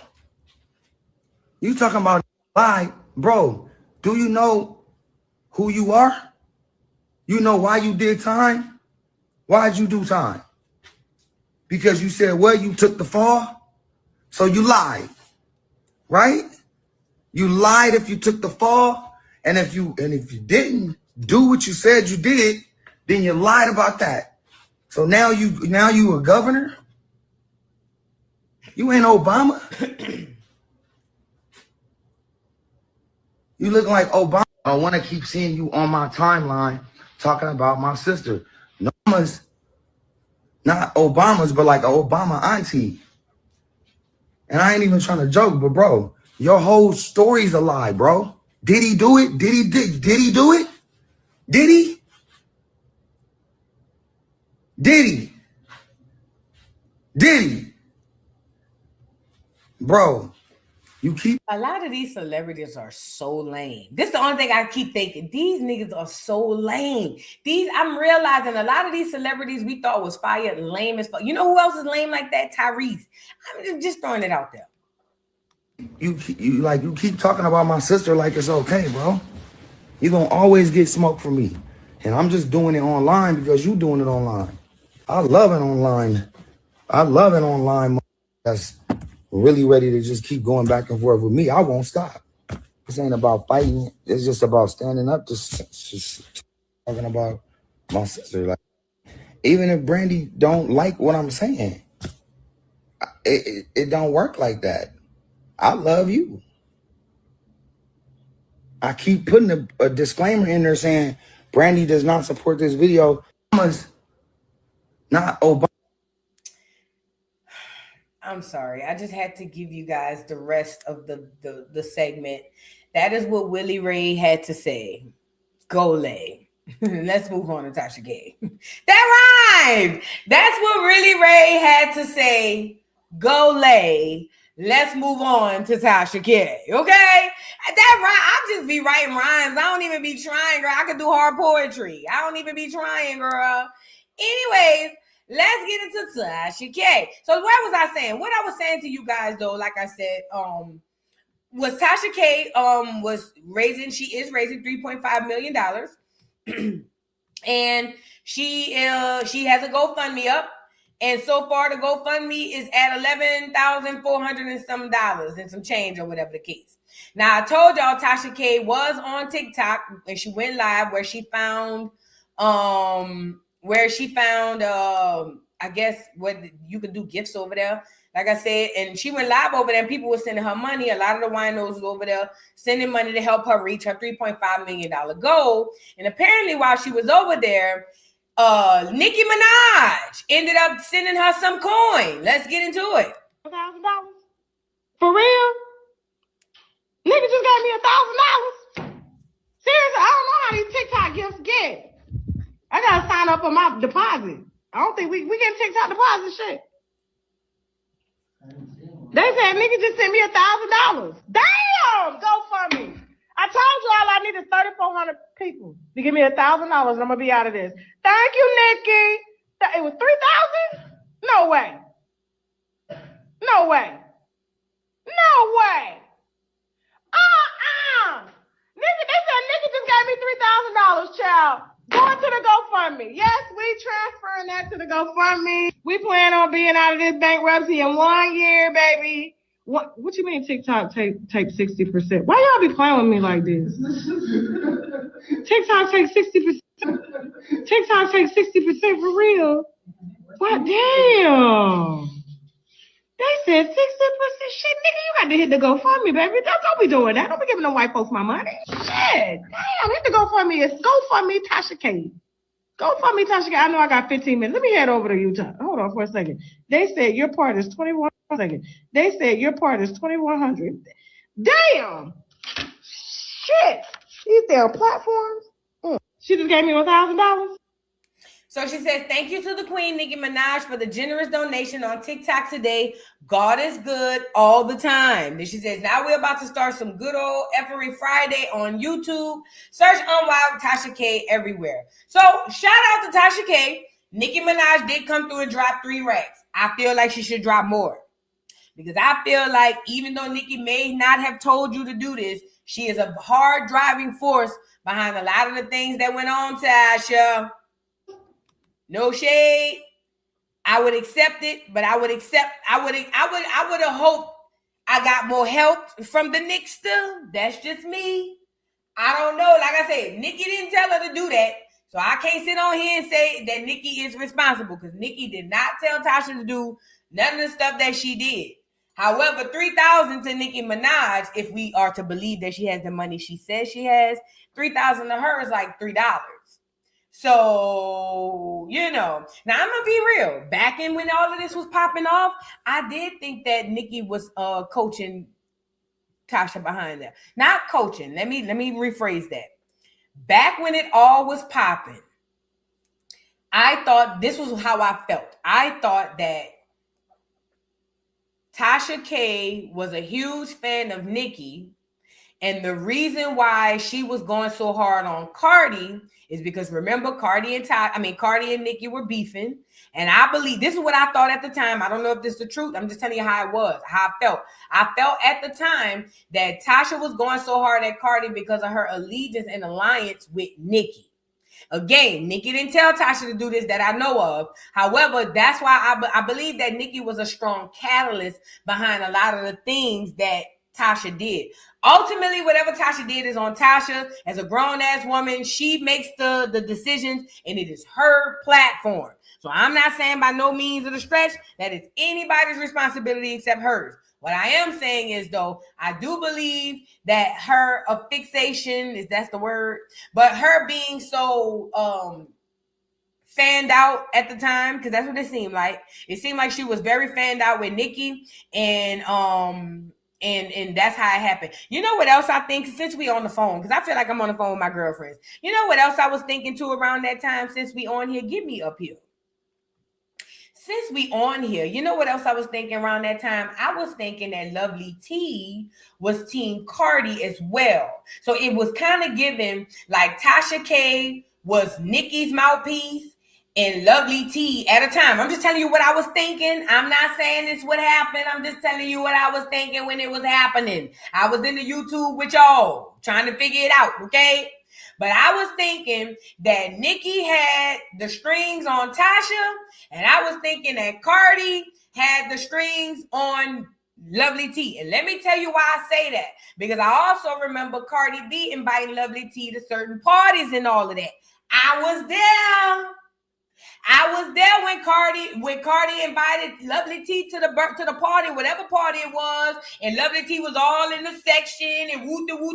And in my mind, again, I don't know. I'm just telling you how I was thinking. In my mind, I was thinking, okay, so Cardi got a hold on Lovely T, which is one side of the black content creators, and then Nicki had a hold on Tasha, which was the other side of the content creators. So in my mind, any one of them girls that went down, I feel like Cardi should have had Lovely T back 1,000,000%, and I feel like Nicki should have had Tasha K's back 100%. I mean, to the extent of Nicki should have been finding a way to low-key pay for Tasha's expenses. Because Tasha was going very hard in the paint for the Nixter. Yes, she was. I know. I was there. Tasha was going very, very hard for the Nixter. And I'm not saying that Nicki owes her anything, but what I'm saying is around the time, I would have assumed that because she was going so hard for Nicki and Nicki was at the top of her game, millionaire, billionaire, Nicki would have been like, don't worry about it, girl. I got your court fees. I'm going to get the best lawyers for you. Don't worry about it. I got your fake. That's what I would have thought. And again, I'm just telling y'all what I thought at the time. At any rate, we're here today. Lovely T's doing well on her channel. Tasha K's doing lovely on her channel. No pun intended. I didn't even mean to say that. I don't know if Lovely T is still in cahoots with Cardi, because I do know one last thing she did. Lovely T do sound like a little bit she was kind of being honest, but I used to feel like Lovely T wasn't honest in her commentary about Cardi neither. Said what I said. Just like I never felt like Tasha was honest about her commentary with Nicki. And since we on here, because I feel like I'm on the phone with my homegirls. Y'all remember that time when Tasha K, when we all found out that, was it when, don't get me the line, was it when we found out Nicki's husband was an essayer? Or was I think it was around that time. It was something that came out that was damaging to where Nicki couldn't shake it. And when Tasha did her commentary, you could tell Tasha was taking Nicki's side. And I was just like, I'll never forget it. Because I was so waiting to hear what Tasha was going to say. Because I'm like, there's no way you can go around this. Nicki 100% wrong. And I want to say it was the situation with Kenny Petty. Don't get me the line. I just remember it was one situation. I ran with my chin up to Tasha K to see what she was going to say. And Tasha was over there. She was over there, I ain't gonna lie, copping pleas for the Nixter. She was over there copping pleas for the Nixter. I was like, damn, it was in that moment I said, YouTube need me. Because let me say what I got to say. I'm going to come on here and say it because I don't care about nobody. It was in that moment I knew YouTube needed me. Because I say, see, these girls, they all got alliances and whatnot. Oh, I know this person, so I don't want to say nothing about that one. Oh, I'm cool with this person, so I don't want to say nothing about that one. I don't know nobody. I ain't cool with nobody. So anybody I come on here and I want to say something about, I can say it. And I sleep very good at night. Extremely well. I don't have no alliances with nobody. You feel what I'm saying? I don't have to worry about nobody hitting my phone after I get off the live. Like, girl, how could you say that? None of that. It's a level of freedom you can only imagine. A lot of people. It's a level of freedom a lot of people can only imagine, and I love it. I don't want to be friends with these celebrities. No. I'm not stupid. I know you bitches want to befriend me so I can control your narrative. No. I love being able to get on here and call anybody what I want to call them. It feels great. It's very good. Let's move on. Shout out to Tasha K. I hope you get your money back. $11,400. And that's 3.5 million. Hold on. Let's see how much she need left. Let me see if Google gonna help me. Let me see how much she got on here. What is $11,425,000 subtracted from 3.5 million?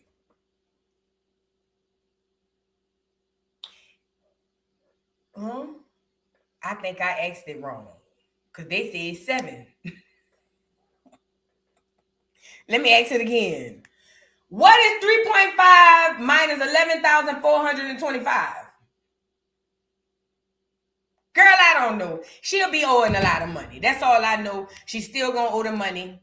I don't know math. I'm not good at math. Don't get me the line. I am worse. I'm like, bitch, don't get me the line. She gonna owe almost 3.4. Girl, 3.5. I don't know. Let's just go with the move. I don't know what's going on. The calculator don't work.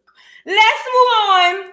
Now we got to get into the Blueface situation because this is a lot going on. Did y'all hear about what's going on with Blueface?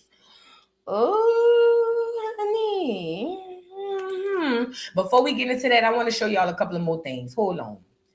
Let me just say this. I have 1 or 2 more honorable mentions that I want to roll out for y'all right quick. Oh, there she go. Hold on. Let me get her up here. Let me start by saying this. Shout out to Lunel. Y'all know Lunel is with, what's that boy? LB Shore. I can tell you how I feel about you night and day. How I feel about you. Oh, whatever that nigga used to be saying in the 90s. So if y'all wasn't there in the 90s, back when light-skinned niggas with bangs was popping, LB Shore, he rose from the rough, okay? LB Shore rose from the rough with a unibrow, light skin, and curly hair, and all of the hoes went crazy. I know I was there. I was young, but I was there. All of the women went crazy. Everybody wanted LB. Everybody had to get L. Everybody wanted LB Shore. He used to be dancing down too. At the end of the day, though, when I became an adult and I started looking at a lot of these people that I thought were so fine back in the day, I started realizing that a lot of these niggas wasn't who I thought they was. Because I, too, had a crush on LB Shore during the time in my life where I thought I loved me a light-skinned man. Not no more. But during the time in my middle school and high school life when I thought I was supposed to be with a light-skinned man, I loved me some LB Shore. Yes, I did. I loved him. I thought he was the ideal light-skinned man. He had good hair in my mind, so I could have me a little caramel baby, you know what I'm saying, with a little soft braided hair. This is how I used to be thinking. I'm being honest. But when I became an adult, I started realizing, like we was watching Ray J, a lot of these celebrities, some lame-ass niggas, they not who we thought they were. Why is this important? I don't know if y'all been living under a rock. LB Shore is now dating Lunel. And y'all know Lunel. Let me pull her up here. Let me go get Lunel on here. Y'all know Lunel, the comedian. She used to be on Comic View. Lunel been looking 50 since the 90s. Hold on. Let me get Lunel up here. Now, I'm not a huge fan of Lunel. I don't have no issue with Lunel. But I watched Lunel do some real crazy stuff that made me feel like I don't trust her. You know what I'm saying? But let's get Lunel on here. So this is Lunel, the comedian. So y'all can see her. That's Lunel. Everybody know Lunel from Comic View, from being in the comedy sector and all of that stuff. She is dating LB Shore. Okay? Now, all of the girls loved it, LB Shore down to the ground. Do you hear me? Matter of fact, LB Shore is Kim Porter baby mama, baby father. You see what I'm saying? LB was the it of the it.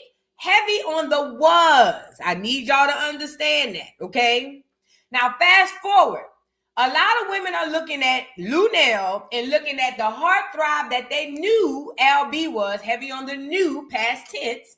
They're looking at the heartthrob that they knew LB to be or was, and they're trying to figure out and scratch their head, how in the hell does LB Shore get with Lunel? And I know why y'all asking that, because she bald head, she fat, and she black. That's why y'all asking that, because y'all know back in the 90s, a nigga like LB Shore wouldn't have looked Lunel's way if she would have paid him. You know that. Stop acting silly, y'all. Y'all know good and well, if this was 98 and Lunel went up to LB Shore and said, hey, L, I love you down. Can we be together? L would be like, girl, get your fat ass from around here. Okay? Because it just goes like that. Well, ultimately, here it is, fast forward, they together, and the people in the audience want to know why, how did she land him? Now, I'm going to let Lunel tell y'all, then I'm going to tell you the real. Let's get into it.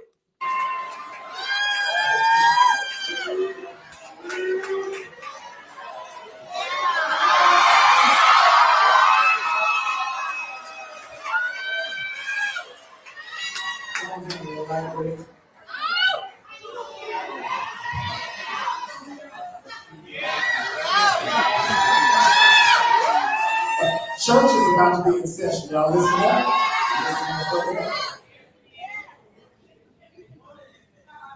Peace and blessings, first and foremost.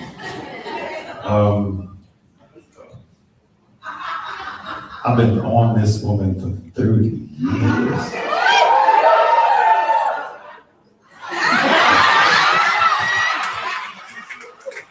Okay.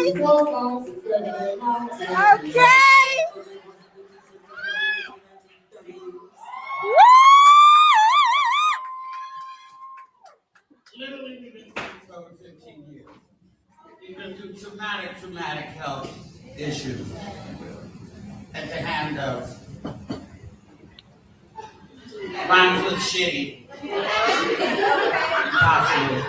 And, you know, at the end of the day, when you get grown, little girl, you realize that it's not all about belly rings and nipple piercings and twerking and being in the club. You want somebody that's going to stand by you. Okay. And I was there, and I'm going to be there until the proverbial wheels fall off. And I pray to the Lord that you find somebody who feels the same way about you as you feel about me. I'm out. So you can tell Lunel felt some type of way about a lady asking, how did she pull LB Shore? Now, I don't think Lunel is an ugly woman at all. I think she's beautiful. I'm going to be completely honest. I think her heart probably is even more beautiful. But ultimately, it was a valid question, because we all know that looking at today, what we know to be both of you guys' images, it just doesn't go together.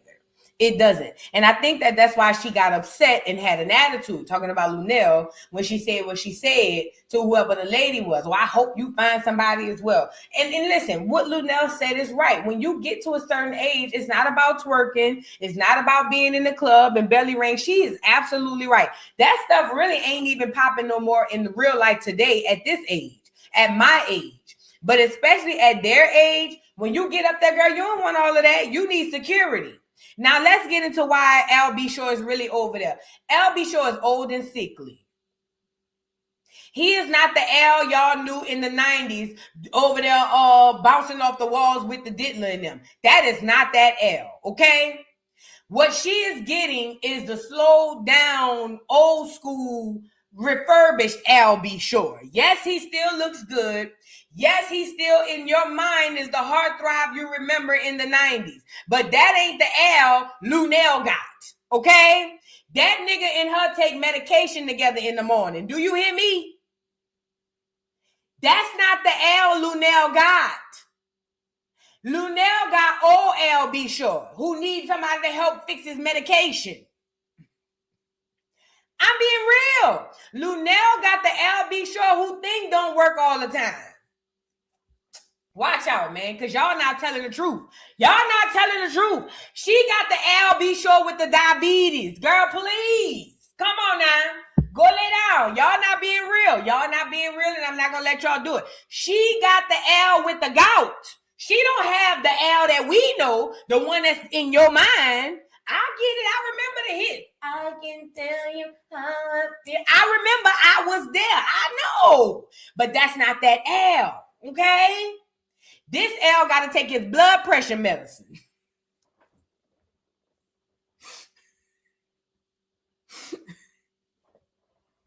This L got doctor's appointments every 30 days to check. So if y'all want to know how Lunel pulled L, let me give you the short of it. L is an old ass man. He needs somebody to take care of him. He probably had mommy issues.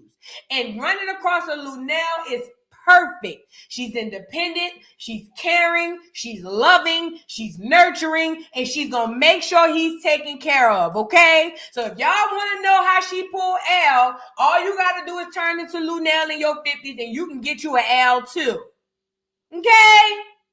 She don't have the L y'all thought she had. That's the long and short of it. Somebody said L inshore. I'm not about to play with y'all. Who put that in the chat? L insured. That's the L she got though. She don't have the LB that y'all thought y'all thinking about. You know what I'm saying? She don't. This L he gotta retch around. When he getting out the bed. See, this L can't just get up. This L gotta retch around like this.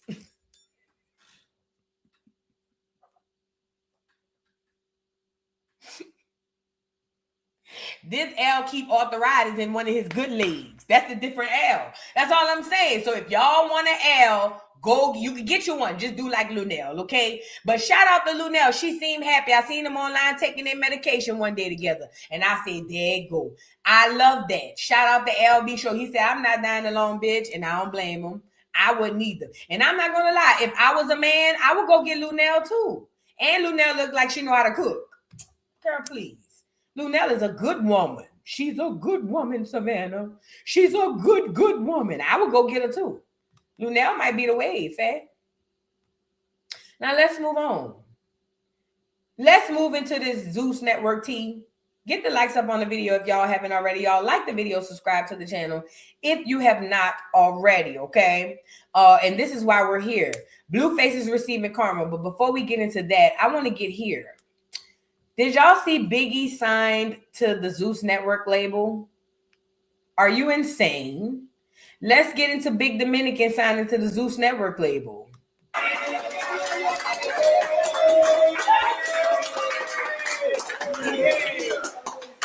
Oh my God! Zeus. I want to say, you've been with us for a while now. Correct. Since Baddies West. Since Baddies West. You auditioned. You did it the right way. You auditioned. Amen. You did your big one. You made the cast, and you've been doing an amazing job. And now you've had many offers from labels, and we have some exciting news about that. But right now, it's about you, your song, and I'm so proud that you have done some incredible jobs in the music industry. You got a hot song right now called Mama.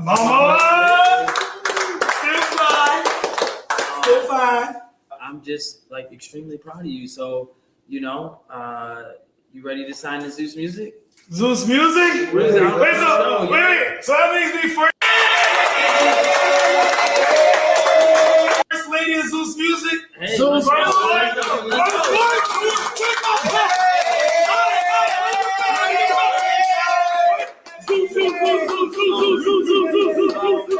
Yeah, we got a pen for you. Let's go, Biggie. Let's go. There was a lot of offers on the table, but Biggie, you are about to sign your whole life away, Biggie.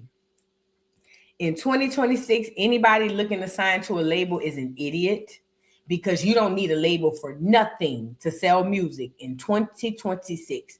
All you need is in 2026 to sell music, all you need is TikTok, Instagram, Facebook, YouTube. Listen to me. I'm not making this up. I need y'all to listen to me. In 2026, if you are looking to be an artist, the last place you need to go is a record label. I don't give a damn if it's an old one or a new one. You don't need none of that. All you need is your gift, which is your talent, and your social media platform. That's it. Anybody signing to any label is asking for slavery, literally, especially in a time where record labels ain't even hardly signing artists because even the record labels know they're failing. So remember, we seen what happened to the last security guards. Put a 3 in the chat if y'all remember what happened with Just Hilarious and the Breakfast Club with iHeartMedia and the Netflix deal. Just Hilarious had her own thing called Just with the Mess. When she decided to go get a job at the Breakfast Club, I guess part of that was signing on her segment, Just with the Mess. When the Breakfast Club signed on her segment, what Just may have known or may not have known was that now they own it. You don't own it no more. Now, Just with the Mess belongs to the Breakfast Club. So then when the Breakfast Clubs do a back deal door with Netflix, Netflix pulls all of the stuff from the Breakfast Club and tells Just with the Mess, it ain't your mess. Now it's my mess. And if you want to even use the terms, ask me first. That's what happened to the last security guards. Why is this important? Biggie is making really good music. Do I listen to it? No. Would I be somewhere and say, turn on that Biggie? Hell no. However, when I've heard whatever music I've heard from Biggie, she makes good music. Biggie is really a good artist. Okay? I'm not going to say great. She is a good artist. She has a lane. It's only hers. She has a thing. For Biggie to sign to this label, she's literally signing over her life. She already signed over half the life with Zeus Network as a cast member. Now she about to sign over the other half as an artist. Now Biggie won't even own Biggie. So for Biggie to sign this to this label is the dumbest thing she could have done. And let me tell you something. I pay attention to everything. You see Zeus Diddy in the back saying, come on, Biggie, sign it, Biggie. Look at Zeus Diddy buckle up to sign it. Check it out. And he gonna rush her too. Look, hold on, I'm gonna show y'all. I had to go with Zeus music. Hey. The little one.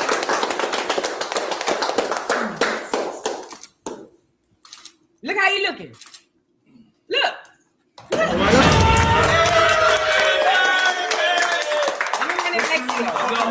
Let's make Mama #1 right now. I'm on all platforms. I love you guys. Thank you guys, Big Dominican Nation, for staying with me and staying correct. For everyone that wasn't supporting me, you better start supporting now, ho. First lady is Zeus music. Hey, Zeus. Watch how let me tell her to hurry up and sign it. Look.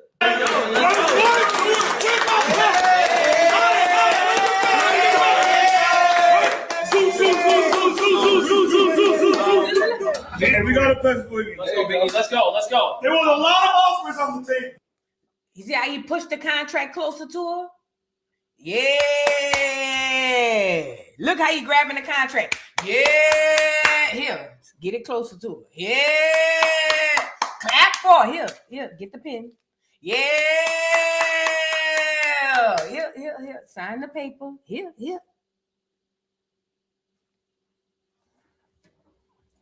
Biggie just signed whatever's left of her life over. She just signed it over. But congratulations on order to Biggie, I guess.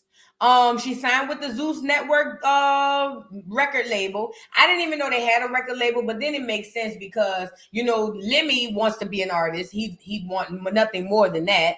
So he been over here playing like he care about this baby and using that to make music. And then you have Natalie does music. You know what I'm saying? Natalie does music over there on Zeus. So I'm assuming that that's the label that they're signing her to. Biggie, you've done the worst thing you could have ever done. And if anybody is smart, they get away from Zeus contractually.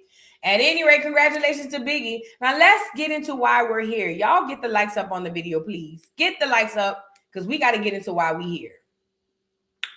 Blueface. Remember I told y'all Blueface was in his season of karma. Put a 3 in the chat if you remember. We talked about that this week, as a matter of fact. It was Monday I told y'all about that. And I told y'all about that maybe Tuesday. And I also spoke about this a couple of weeks ago. Blueface is in a season of karma. Okay? Let's get to why we're here. Y'all get the lights up in the building. Let the people know we around here Joseph. Blueface is in a season of karma. Rather we feel like Krishan is a spawn of the devil or not, the things that he did to her were unforgiving. Let's go down the list of some of the things that Blueface has done to her. Let's be real. The things that he's done as far as her money, he's stolen a lot of money from her. If I had to guess, okay, he's mishandled her emotionally, physically. He's done a lot to the girl. Let's be real. I'm not saying she deserved it or not.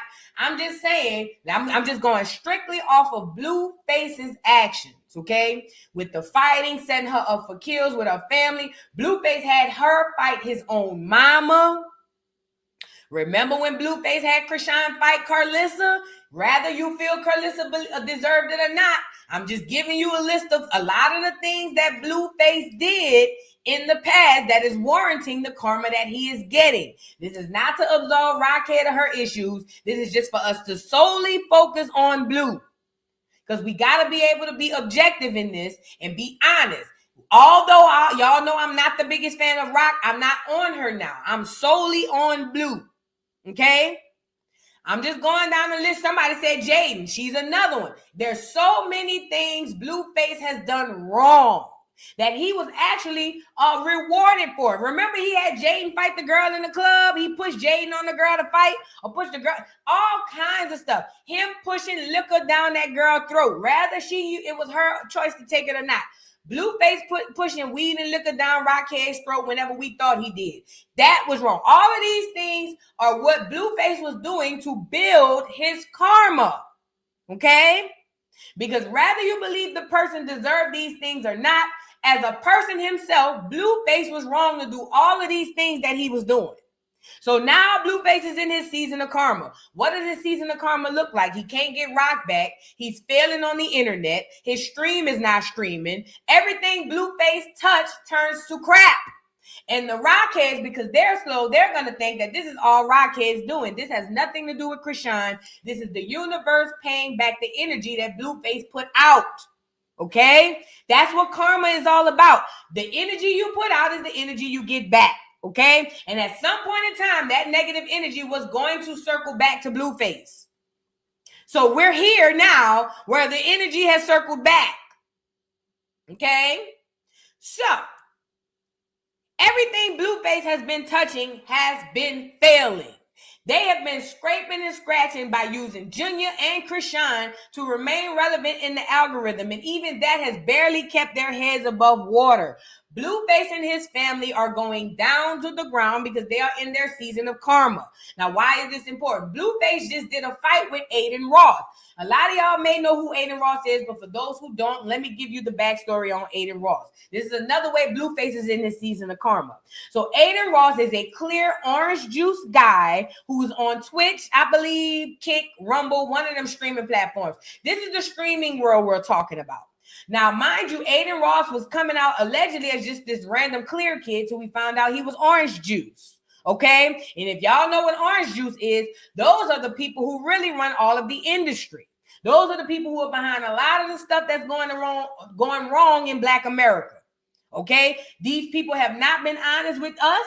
These people have not been a friend to Black America. They've been an enemy to Black America since they came on this here earth. Y'all know who I'm talking about, okay? Yes, he is a juice person. I'm talking about Adin Ross. He is orange juice, okay? So anyways, these people are not to be trusted. Anybody Black that get in bed with these people are foolish. I remember I saw Whack 100 over there with Adam 22. Foolish. I remember I seen Adin Ross over there with Blueface over there by Adin Ross.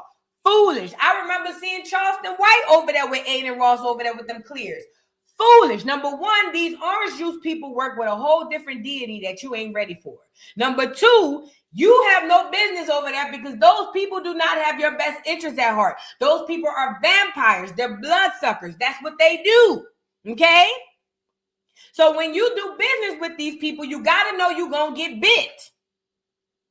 So when I see all of these people working with them people, I just sit back and shake my head and say, you dumb fools. You don't even know what you just did, okay?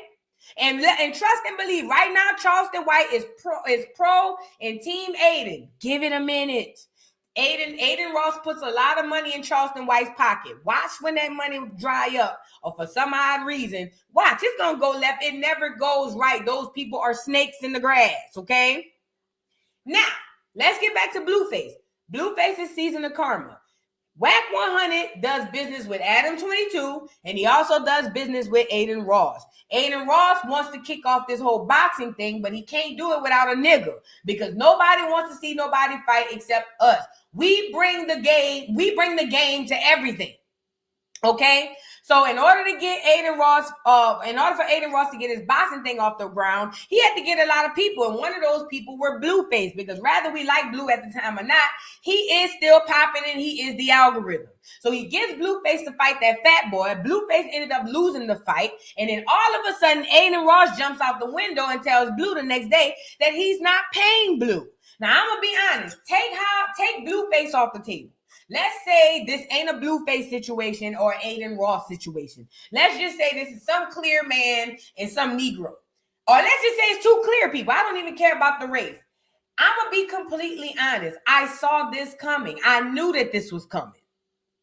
Because Adin Ross and the people like him do not do fair business when it comes to Black Americans. They never have. They never have, okay? Every time they look at us, they see dollar signs. That's what keeps these people rich. It was never a thing to help out Blue. It was always to help out Adin and whatever it is he got going on. And because I know that Adin did this on purpose. I believe it. I believe that this was the setup from the very beginning. He was never meant to pay Blueface from the minute he asked him to be on the fight. He never had intentions on paying Blue. Never. I believe that. I believe that he had no intentions whatsoever to ever give Blueface a nickel. He was going to use him up like they normally do. Get the ratings up, get all of the people on it, and then boom, bye. That's what they do. I think that Adin was looking for a reason to say what he said. I think that when Blueface said that Adin fixed the fight, I believe it. Yes, I do. I believe it. I also believe Blueface didn't prepare. Let me be honest. But I also believe what Blueface said as far as fixing the fight. And this is why we're here, because Blueface made that comment in the ring, and now Adin is trying to use that to say that Blueface shouldn't be paid. That along with with Blueface speaking about how much money he made. So let's start with how much money he made. So they signed a contract for Blueface to do this fight. And when Blueface does this fight, after the fight, Blueface is salty because he lost. Not only is he salty because he lost, Blueface feels like he was set up. He feels like Adin them fixed the fight. He said it on the screen, on the stage with Adin. I feel like y'all fixed this fight. Let me see if I can find it. Get the likes up on the video. Let me see if I can find it. He said it. Blueface. Hold on.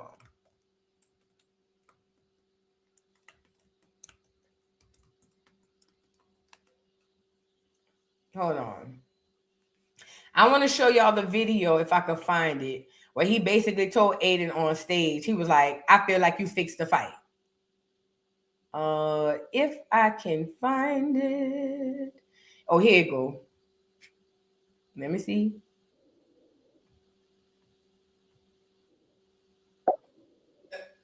Here you go. His betting scheme should tell y'all nothing. I'll definitely never fight on brand risk again. Just based on Adin's business skills. Yeah, Adin's definitely scamming. He tried to say I was drinking and getting lit. I don't even drink, chat. Definitely an excuse to make it more favorable. All the highlights was in one round. It's a 6-round fight. And if you go look at all the highlights from what everyone's posting, it all says round 6. Where's the rest of it? I didn't take plenty losses before, chat. It's not. Boxing is the sport comes with losses. How much did I make on the fight? Oh, I'm gonna tell you how much I made, but I'll tell you that I made over 300,000. I'll let you guess from there. And that's just for the fight. That's not even including nothing else. Aiden's betting scheme should tell y'all nothing. These are the things that Blueface was saying after the fight. He was basically saying that Adin probably fixed the fight. And one thing he did say that made sense. If it was a 6-round fight, why are all the highlights from the last round? Obviously, because that's the round Blueface was getting beat up. So that's the round that they put out there. And Blueface feels like that this was set up from the beginning. I believe that. I believe that it was set up absolutely the way that it was. Yes, I do. Okay. And like I told y'all, I also believe that Adin knew that Blueface was going to do something or say something to screw this up. And all he did was wait on Blue to do it. And now he's over here saying that he don't want to pay Blueface. I'm sorry. It says Adin Ross says Blueface faces $100,000 fine and won't be paid for his brand risk fight. It says Adin Ross claims Blueface breached his brand risk promotions fight contract and says the rapper is being fined $100,000 and won't be paid for his bout against streamer Chibu or whatever. Ross says the rapper violated his agreement by not wearing the sponsor logo on his shorts and by revealing how much he was paid to fight. Blueface responded, looking for a way not to pay is not a good look. I'm going to get mine regardless. It says the streamer later fired back saying Blueface would have been paid in full if he retracted his comments about the fight being rigged and claimed the rapper was given 72 hours to fix the situation, but didn't. Blueface pushed back against Blueface pushed back again, denying he revealed his fight pay, saying he was never contracted to wear a sponsored patch. Wack 100 later weighed in, denying Ross's claims and accused the streamer of previously making SA advantages or sexual advantages towards him while posting alleged screenshots of text messages with Adin. Now, let me back up before we get into Adin. When Blueface said that when Adin says that he wanted Blueface to retract his statements about saying that Adin them fixed the fight, you know what it reminded me of? Put a 3 in the chat if y'all remember when Kanye said what he said about the orange juice people, and then they came on here and made him apologize. Or put a 3 in the chat if you remember when what's that boy that played basketball? Even Professor Griff and Nick Cannon. Remember they made Nick Cannon apologize? Who else? What's that boy? Kyrie Irving. They made him apologizing just for sharing a tweet. This is those people's MO. This what they do. And it's more or less a humiliation ritual. It is more or less to get these people in front of the world to bow. Y'all looking at it like it's just an apology, but what they be asking for when they have these people go in front of all of these people and say that they are sorry for whatever it is they said, right, wrong, and indifferent, what they are asking these people to do is bow to them in front of the world. That's what they asking. That's what they always ask, and that's what they always do. This is why people so scared to say something about them people, because they watch how they make people bow in front of the world. What is a bow? Oh, I'm sorry. I didn't mean to say that. Oh, that's bowing. This is what they do. He is following the MO of his people because this is what they do. And this is why I tell Black Americans, I don't understand why y'all shake hands with these people and expect the snake not to bite you. Okay? So I do believe that that's what they're doing because that's their MO. It's a way to get you to bow to them in front of the world. Okay? Now, let's get into Adin saying why he's not paying Blueface. According to him, there was a patch he was supposed to wear on his shorts. Very trivial. And then also he said Blueface wasn't supposed to say how much he made. Now, Blueface never said a number of what he made. What he said was, I made over 3, and I'm not going to tell you the number. So technically, Blueface didn't say what he made. Now, I don't have the contract in front of me and don't know how it is written as far as what Blueface can and can't say. But what I will say is from what I'm seeing on this side, he never told us what he made. But these are all excuses for this man to get the money out of Blue and not pay him. And remember, this is Blueface's season of karma. This is his season of karma. So this is all the things that he deserved. But let's get into it. Contractual obligation that he didn't follow, so he breached. He was supposed to wear a rainbow patch on his shorts. He didn't. And he's going to have to pay $100,000 for that. He breached another confidential, like he can't speak about anything, money, how much he got paid or whatnot. And we asked him to retract his statements. And he didn't. We gave him some time. We didn't want to do it. Now we're going to do it. So Yeah, we tried working with him and Whack, and they weren't really fucking with it, and they didn't want to work with us, so sucks. But yeah, we tried. I literally wanted to pay him multiple times. You could ask Ack. Every fighter got paid after Brand Risk. Every fighter. Everybody's paid except him. Why? Because you can't go around saying that shit's rigged, and you can't not wear a rainback patch on your shorts when you contractually sign an obligation. There's actual contractual obligation that he didn't follow, so he breached. He was supposed to wear a rainback patch on his shorts. He didn't. It says, you're so unintelligent. All you had to do was retract what you said. That's the bow about being rigged, and you would have been paid in full. Take some accountability like a grown man you are. You lost. You breached your contract that you signed. That's nobody's fault but you. Do not sign and agree to a contract if you're going to breach it. It says, or breach out. That says, that's how the law works, dummy. Everyone else got paid out quick, but you, because you breached. All you had to do was drop the tough guy act, retract what you said about the S being rigged, and you would have been paid in full. So Blueface was tweeting, right? And this is what Blueface said. Looking for a way not to pay is not a good look. I'm going to get mine regardless. Now, let's get into the actual video. We saw the video of what Blueface said. I'm going to get into it a little bit one more time so y'all can see what Blueface said as it pertains to this payment. Now, this is what Blueface tweeted. He says, now, never said how much I was paid. The excuses are becoming evident. Was never contracted to wear a patch at an event. If I was fined $100K, that's not even half of what I was owed. Talking about retract my statement. Why would I do that if I was never compensated? Further proving my point, this was rigged, okay? Now, let's get into one more time what Blueface said that Adin is trying to use as Blueface said what he made.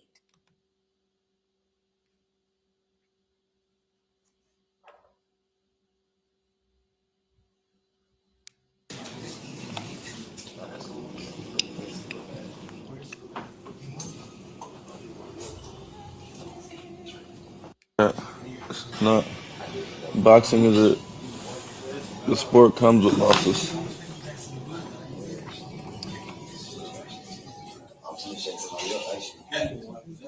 How much did I make on the fight? Oh, I ain't gonna tell you how much I made, but I'll tell you that I made over 300,000. I'll let you guess from there. And that's just for the fight. That's not even including nothing else. So again, I don't have the contract in front of me. I don't know how the contract is worded. Maybe it says you can't even allude to how much you got paid. I don't know. But just going off what I see off the internet, Adin said you can't say how much you got paid. And from what I'm seeing, Blueface never said how much he got paid. He did allude to it, but he never said what he got paid, okay? Now, this is a back and forth going between both of them. And look what Adin had tweeted again. He says, all he had to do was say something like it wasn't rigged. Florida State Athletic Commission doesn't rig their fights. He could have kept his ego tough street guy act and said, F Adin, never working with Brand Risk again. I gave him 72 hours to fix this. He didn't. It says, but for future business, do not sign a contract agreeing to deliver rules and not follow through. It says, you're the first fighter in Brand Risk history I've ever stopped paying, okay? Now, let's get back to this because, you know, Academic is in the middle of this as well. Academics is a tether, and he works very closely with Adin Ross as well. Academics don't give a damn about Blueface. Academics don't give a damn about Adin. Academics give a damn about his pocketbook, okay? And I'm pretty sure Adin don't mind. I'm pretty sure Blueface don't mind. Now, apparently, Academics was the middleman. Academics was the one who was supposed to be between Adin and Blueface, and he was supposed to negotiate Blueface apologizing so that Adin could pay Blueface. According to Academics, he said that Adin offered to pay Blueface out of his own pocket. As long as Blueface came on the internet and swore to God that he was just high as the cost of living, and Adin didn't rig the fight, aka bow in front of the world, okay? Blueface, at first, I guess him and Whack was saying they was going to do it. And then it turns out they turned around and said they weren't. Let's get into Academics giving us the tea on how it went and how things went left. According to Ack, he was trying to help, but Blueface and them was not being cooperative. Let's get into it. Get the likes up. Ack is like he doesn't trust him anymore. I said, why don't you trust Adin? He says, well, I have a contract with him. The contract says I should be paid in 24 hours after the fight. It's pushing 48. We're still stuck in Miami. I paid, I think he told me some wild number, $20,000 to fly out like 30 dudes out here. We all came from California. We're still here. We're paying for all type of hotel. We're down in the home. It would be nice if we got paid. And I completely get that, right? So he says, if Adin didn't respect the contract the first time and pay him after 24 hours, why would, if Blueface goes and does some apology or whatever, or put a statement out, why would he get paid then? And I said, oh my God. Now, I'm not trying to also, I'm not like, no, I'm a vouch for Adin. I'm like, this is y'all business. I'm really not involved, but like, I'm the media. So then the deal I worked out was this. I said, Adin, would you be open to drafting up something paperwork-wise, legally, that says if Blueface goes on stream and says this, you will release all the funds for his boxing match to Whack 100 and his company, or Blueface and his company? And says, you know what? If you think I'm lying so much, not only will I sign a piece of paper, I'll even have Rainbet sign it. I'm going to send you half of what you're supposed to get from my own bank account. I'll send it. That's the guarantee that if so once you sign the paper that he's going to get on stream and say whatever, and remember, you're just saying that you never meant that Rainbet is fixing fights. So Adin's going to pay him half of his personal money. And I'm like, this is a fucking great deal. Whack then says, we want a little bit more than half. He throws on like an extra, I won't say the amount, but I was like, all right, bet. I was like, oh, fuck. But Adin's like, all right, I'll do that. So we have a deal. It feels like a LeBron trade, right? We have a deal, in principle. The deal is Adin's going to give half his money, half of the purse that Blueface was earned or owed to Blueface. He's going to sign this little deal thing to say, I am going to clarify that I never meant, even if I insinuated or said, that Rainbet fixed my fight. And then I'll get the other half after the stream. Whack calls me back and says, we ain't doing this. All that for nothing. All that for nothing. Essentially, he tells Adin, if the statement that y'all prepared for me to say, if I say that would, or if Blue says that would be killing his reputation. So he says he's not doing that. Whack is like, he doesn't trust him anymore. I said, why don't you trust Adin? He says, well, I have a contract with him. The contract says I should be paid in 24 hours after the fight. It's pushing 48. We're still stuck in Miami. I paid, I think he told me some wild number, $20,000 to fly out like 30 dudes out here. So, because it looped back around. So, as you can see, academics played the middleman between Adin and Blueface. And Adin was saying that he would pay Blueface out of his personal money. All Blueface had to do was come on the internet and say that Rainbet didn't rig the fight. Now, what I saw, I didn't see Blueface say Rainbet rigged it. He did say Adin rigged it though. But somebody asked in the chat, well, who's he getting paid by, Rainbet or Adin? Adin is Rainbet. Adin is Rainbet and Rainbet is Adin. It's just different pockets. When you're dealing with businesses and a person like that who has entities, all he's doing is taking money out of his business pocket, or he's going to take it out of his own personal pocket. But it's the same thing. Adin is Rainbet and Rainbet is Adin. Remember, he is a member of the orange juice community. They don't manage stuff. They own it all. So Rainbet is Adin and Adin is probably Rainbet, okay? So all he will probably do is pull money out of a different pocket to pay Blueface. But I'm telling you, there's something very sinister in the way that they be wanting us to get on these platforms and apologize. It's got to be some sort of energy ritual that they do or that they get when they get one of us to come on the internet and apologize. But that's not the here nor there. Adin, in my opinion, from where I sit, I feel like he did it on purpose, and I think that it's wrong. Blueface still fought the fight. If he wanted to go back and say, Blueface, I want to sue you for whatever you said that hurt the company, that would be one thing. But I do think that he should pay the boy because the boy did fight. Okay? But at the end of the day, this is what happens when you get in bed with these people. And thinking that academics is some sort of anything is crazy. Academics is a tether that only care about himself. He don't care about Blueface. He don't care about Adin. All he care about is making his money. And anybody, like I said, in bed with these people are foolish.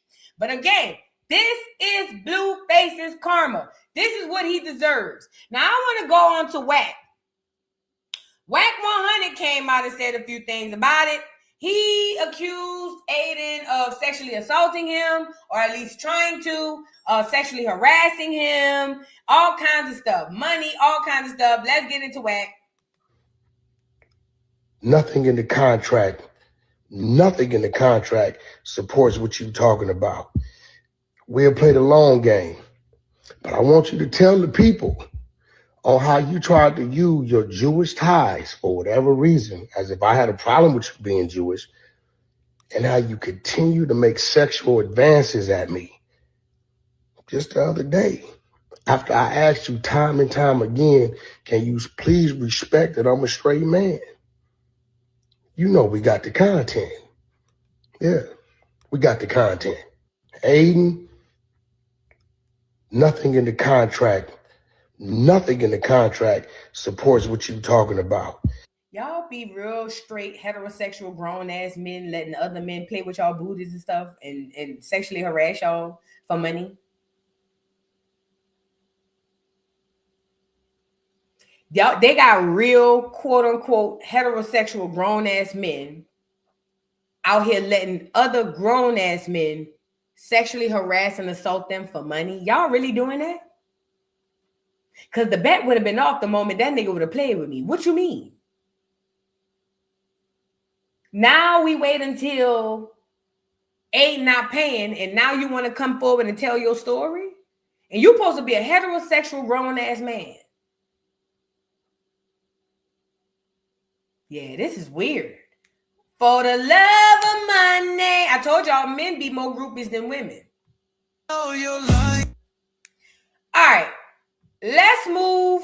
Let's go over here. I don't know if this is the same clip. Let me see. Hey, I got a bet for you. I bet you can't show nowhere where Blueface said rain bet or brand risk rigged anything. You can show me 2-3 places where he said you, Adin, you as an individual tampered with things, and I just showed you why he's thinking these things. I don't know if your partners know that you're saying these things and doing these things. Maybe you need to slow down. Maybe you're moving so fast and you know what's happening for you so fast that you feel like you untouchable, but I didn't see the untouchable get touched in this business. We're going to call a spade a spade. January, third week of January, you couldn't bet. Rain bet, brand risk. A month later, not even 3 weeks later, March 14th, you ready to bet 180 grand with DDG. You bet 20 grand with AC. 1 minute you saying you can't. Did the rules change from January to March, or where you said you get in trouble if you place a bet and this, that? Or was it that possibly maybe you had some, possibly you had something going on? Now you wonder why Blueface is thinking you rigged the bet.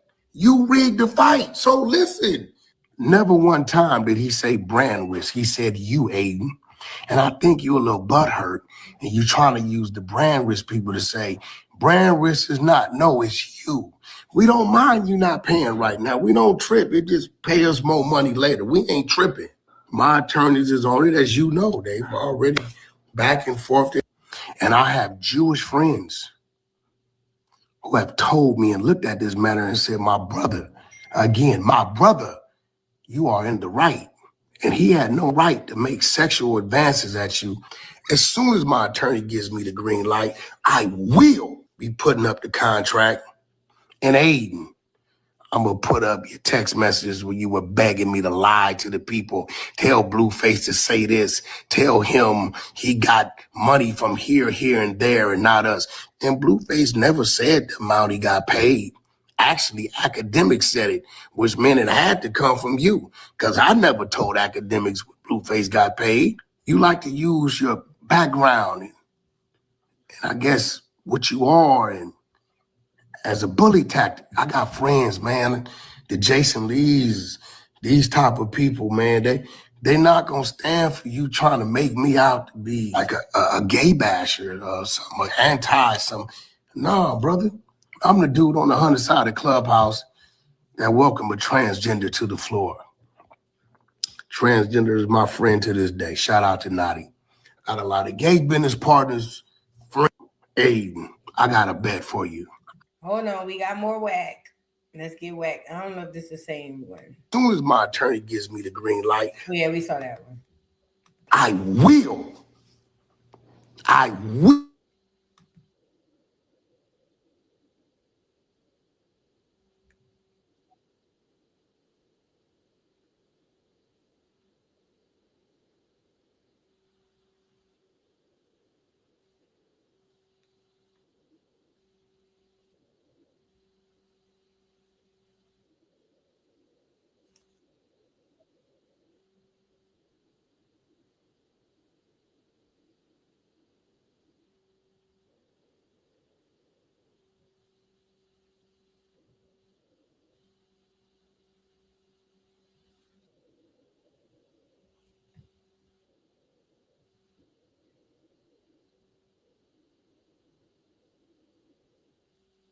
Oh, my bad.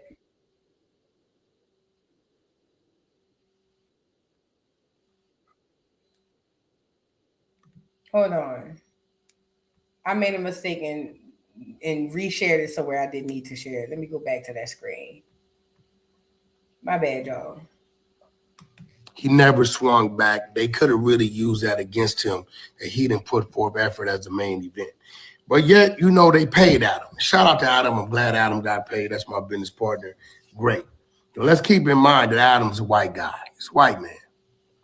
I hate to say it, but it's a situation where it's an obvious breach, and yet the breach wasn't exercised. So shout out to Adam, right? Now let's talk about what Adin Ross is talking about. He says that Blueface. Hold on. There's actual contractual obligation that he didn't follow, so he breached.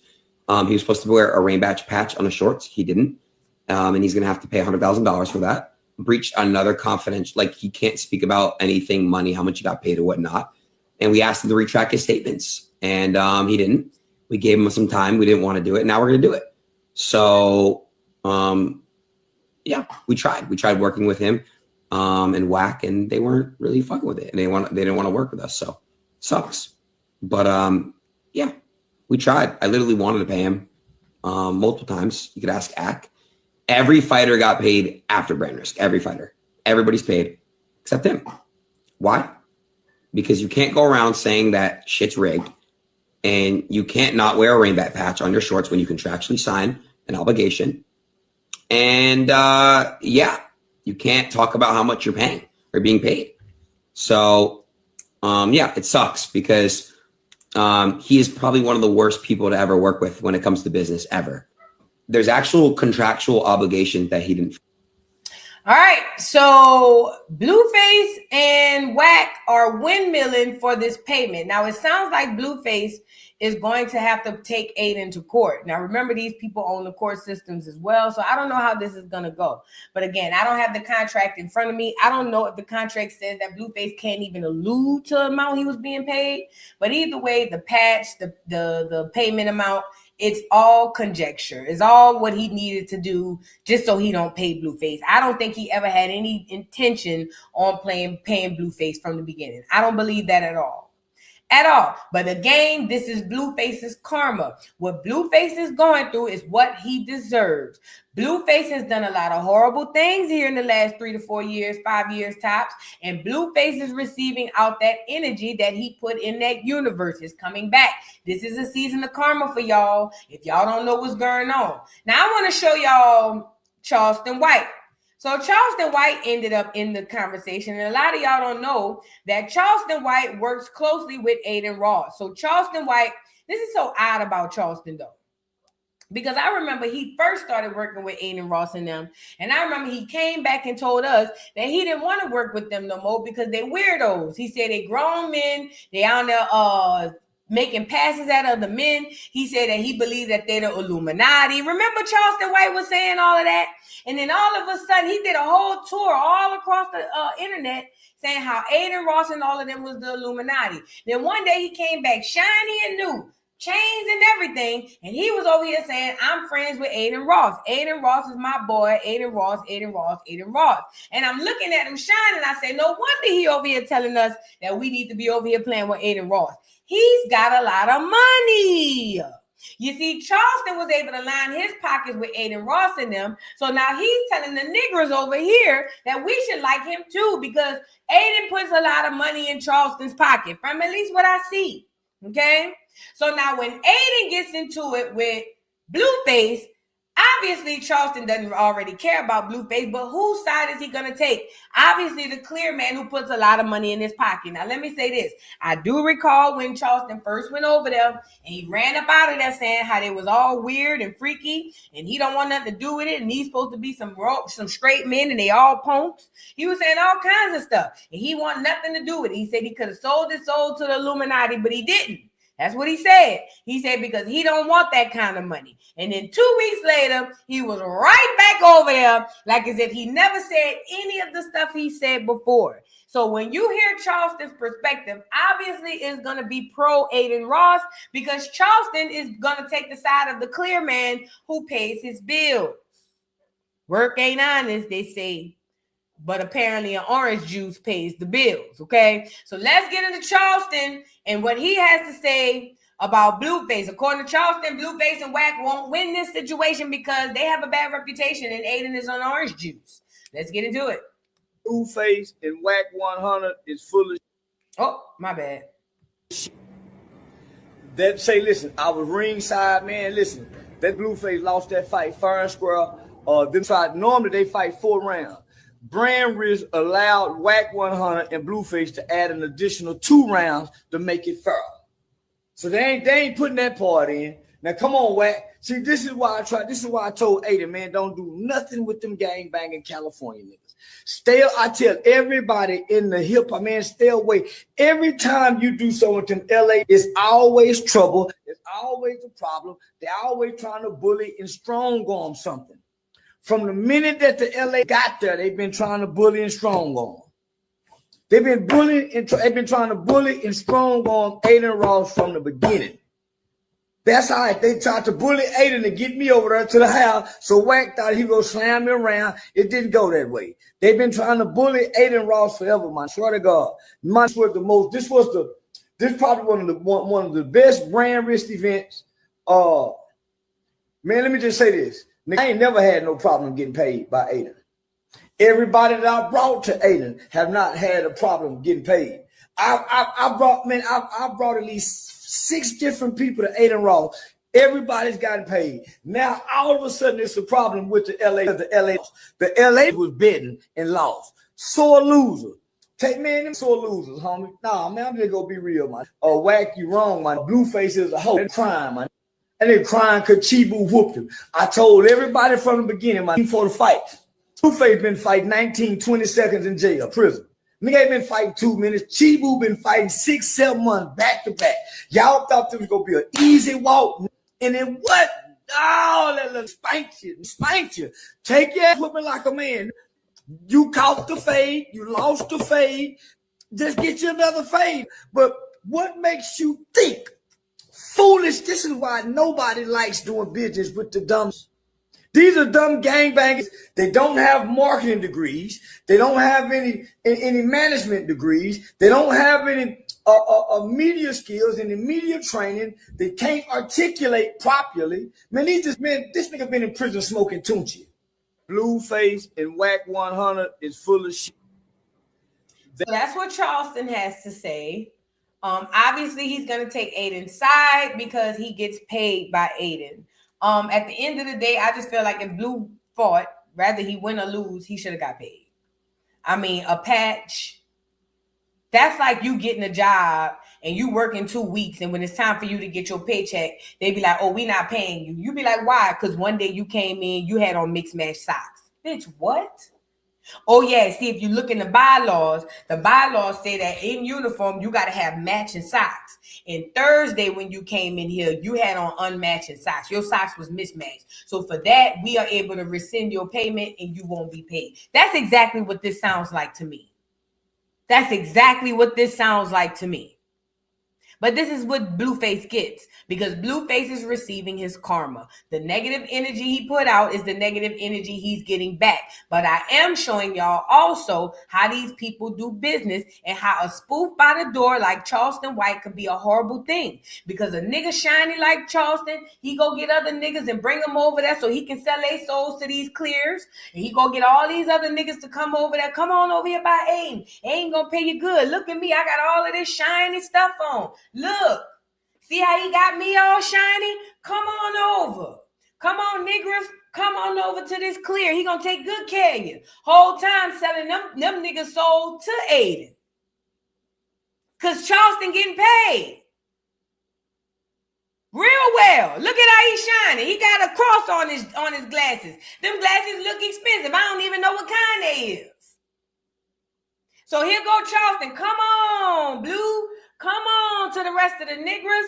Come on over. These clears pay good money. If you ever listen to Charleston White talk about Adin Ross, the first thing he says is they pay good money. He is one of them niggas. The spoof by the door. The spoof that's set by the door to get the other niggas to come in and get played. That's Charleston. So he every chance he gets, he sings the praises of these clears because they put a lot of money in his pocket. And I'm pretty positive Charleston White's job is to bring them more flunkies so they can continue to use them and make money off of them and sacrifice them. But again, Blueface deserves this. He deserves every bit of it. See, what y'all not realizing is in today's karma, you start to see the bad wipe out the bad. It's kind of like killing two birds with one stone. So Adin is going to receive karma from this as well. Mark my words. Adin is going to receive karma from what he's doing because what Adin is doing is wrong. But Blueface deserves it because he put out bad energy too. So Blueface getting played now. Adin will get played later and everything will work itself out. Does that make sense? That's what's happening. That's literally how karma is working in today's time. Everything is going to work itself out. Blueface get played today. Adin get played tomorrow. The universe gets to walk away and say, we good, we even. You get it? So this is the thing. Like I said, I don't feel bad for Blue.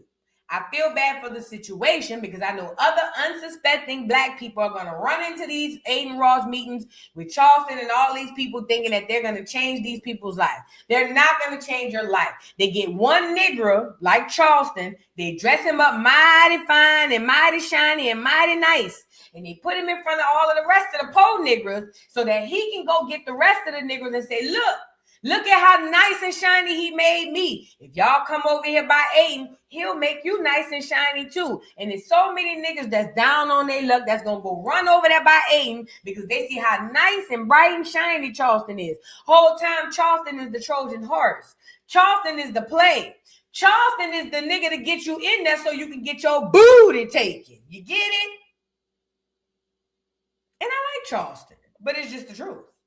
I could like them and still say that it's the God's honest truth. And I'm not retracting it. And I said it because it's the truth. It's the God's honest truth. Okay. So please, like somebody in the chat said, don't fall for the okie doke. They always give you a spoof that step by the door and they dress them up real good and real nice. That's the trap. That's the trap. That's the witchcraft. And that's the trap. Do not fall for the banana in the tailpipe. But with that being, I do want to say this. I do want to show y'all this. While this is going on, hold on. I spy with my little eye. Let me get it up here. While all of this is popping, I spy with my little eye the other half of Sinners, Rockhead. So Rockhead posted that her fight is sold out, and she's smiling. And she said that they're going to need a bigger space. It says, Krishan Rock revealed her upcoming boxing match has already sold out. I shall win. She says the April 25th is the completely sold out. Dang, I think we need a bigger space. She says, whoa, thank you, Jesus. I shall perform. I shall win. I want to personally thank my, supporters. Thank you so much. And let me see if I can find that video where she's doing the same old combo. Hold on. Let me get Rockhead on here. Krishan Rockhead. Is that how you spell it? Krishan Rockhead. Let me see. She was on here doing one combo 50-11 times. And this was supposed to be for us to know that she's ready. Here you go. She ready. That's her. Look at her.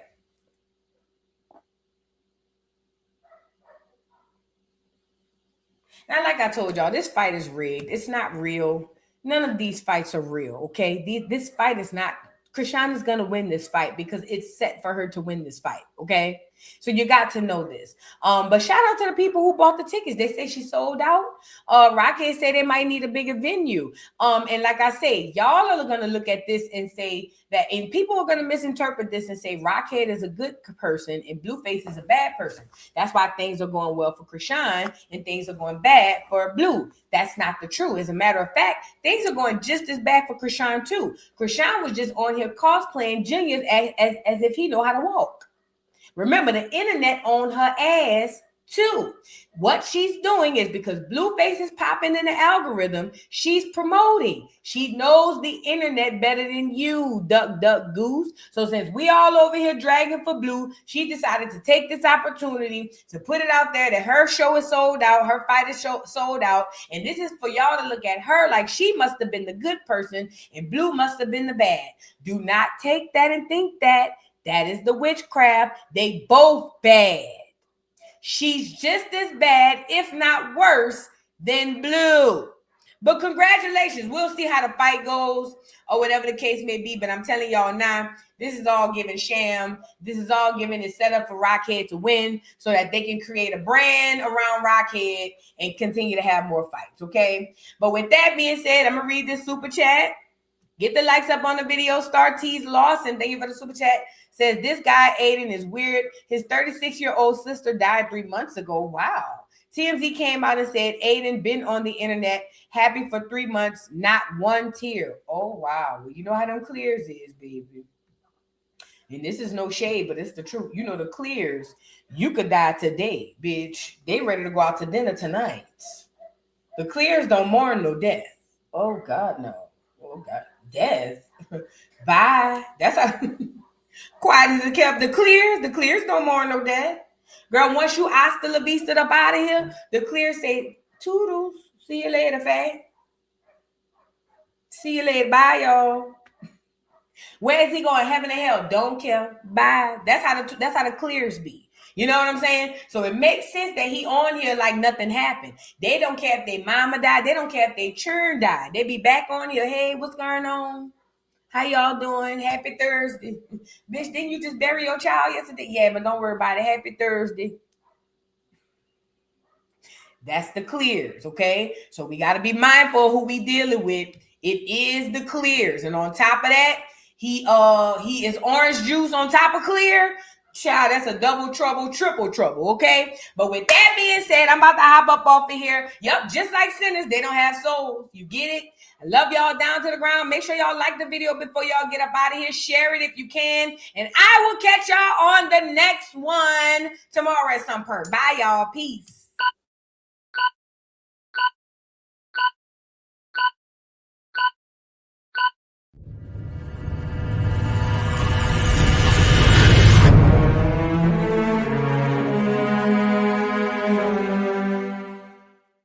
Mic check, 1 2 1 2. We live, baby. Come on. That's right. Okay. Can you hear me now? Oh, let's go.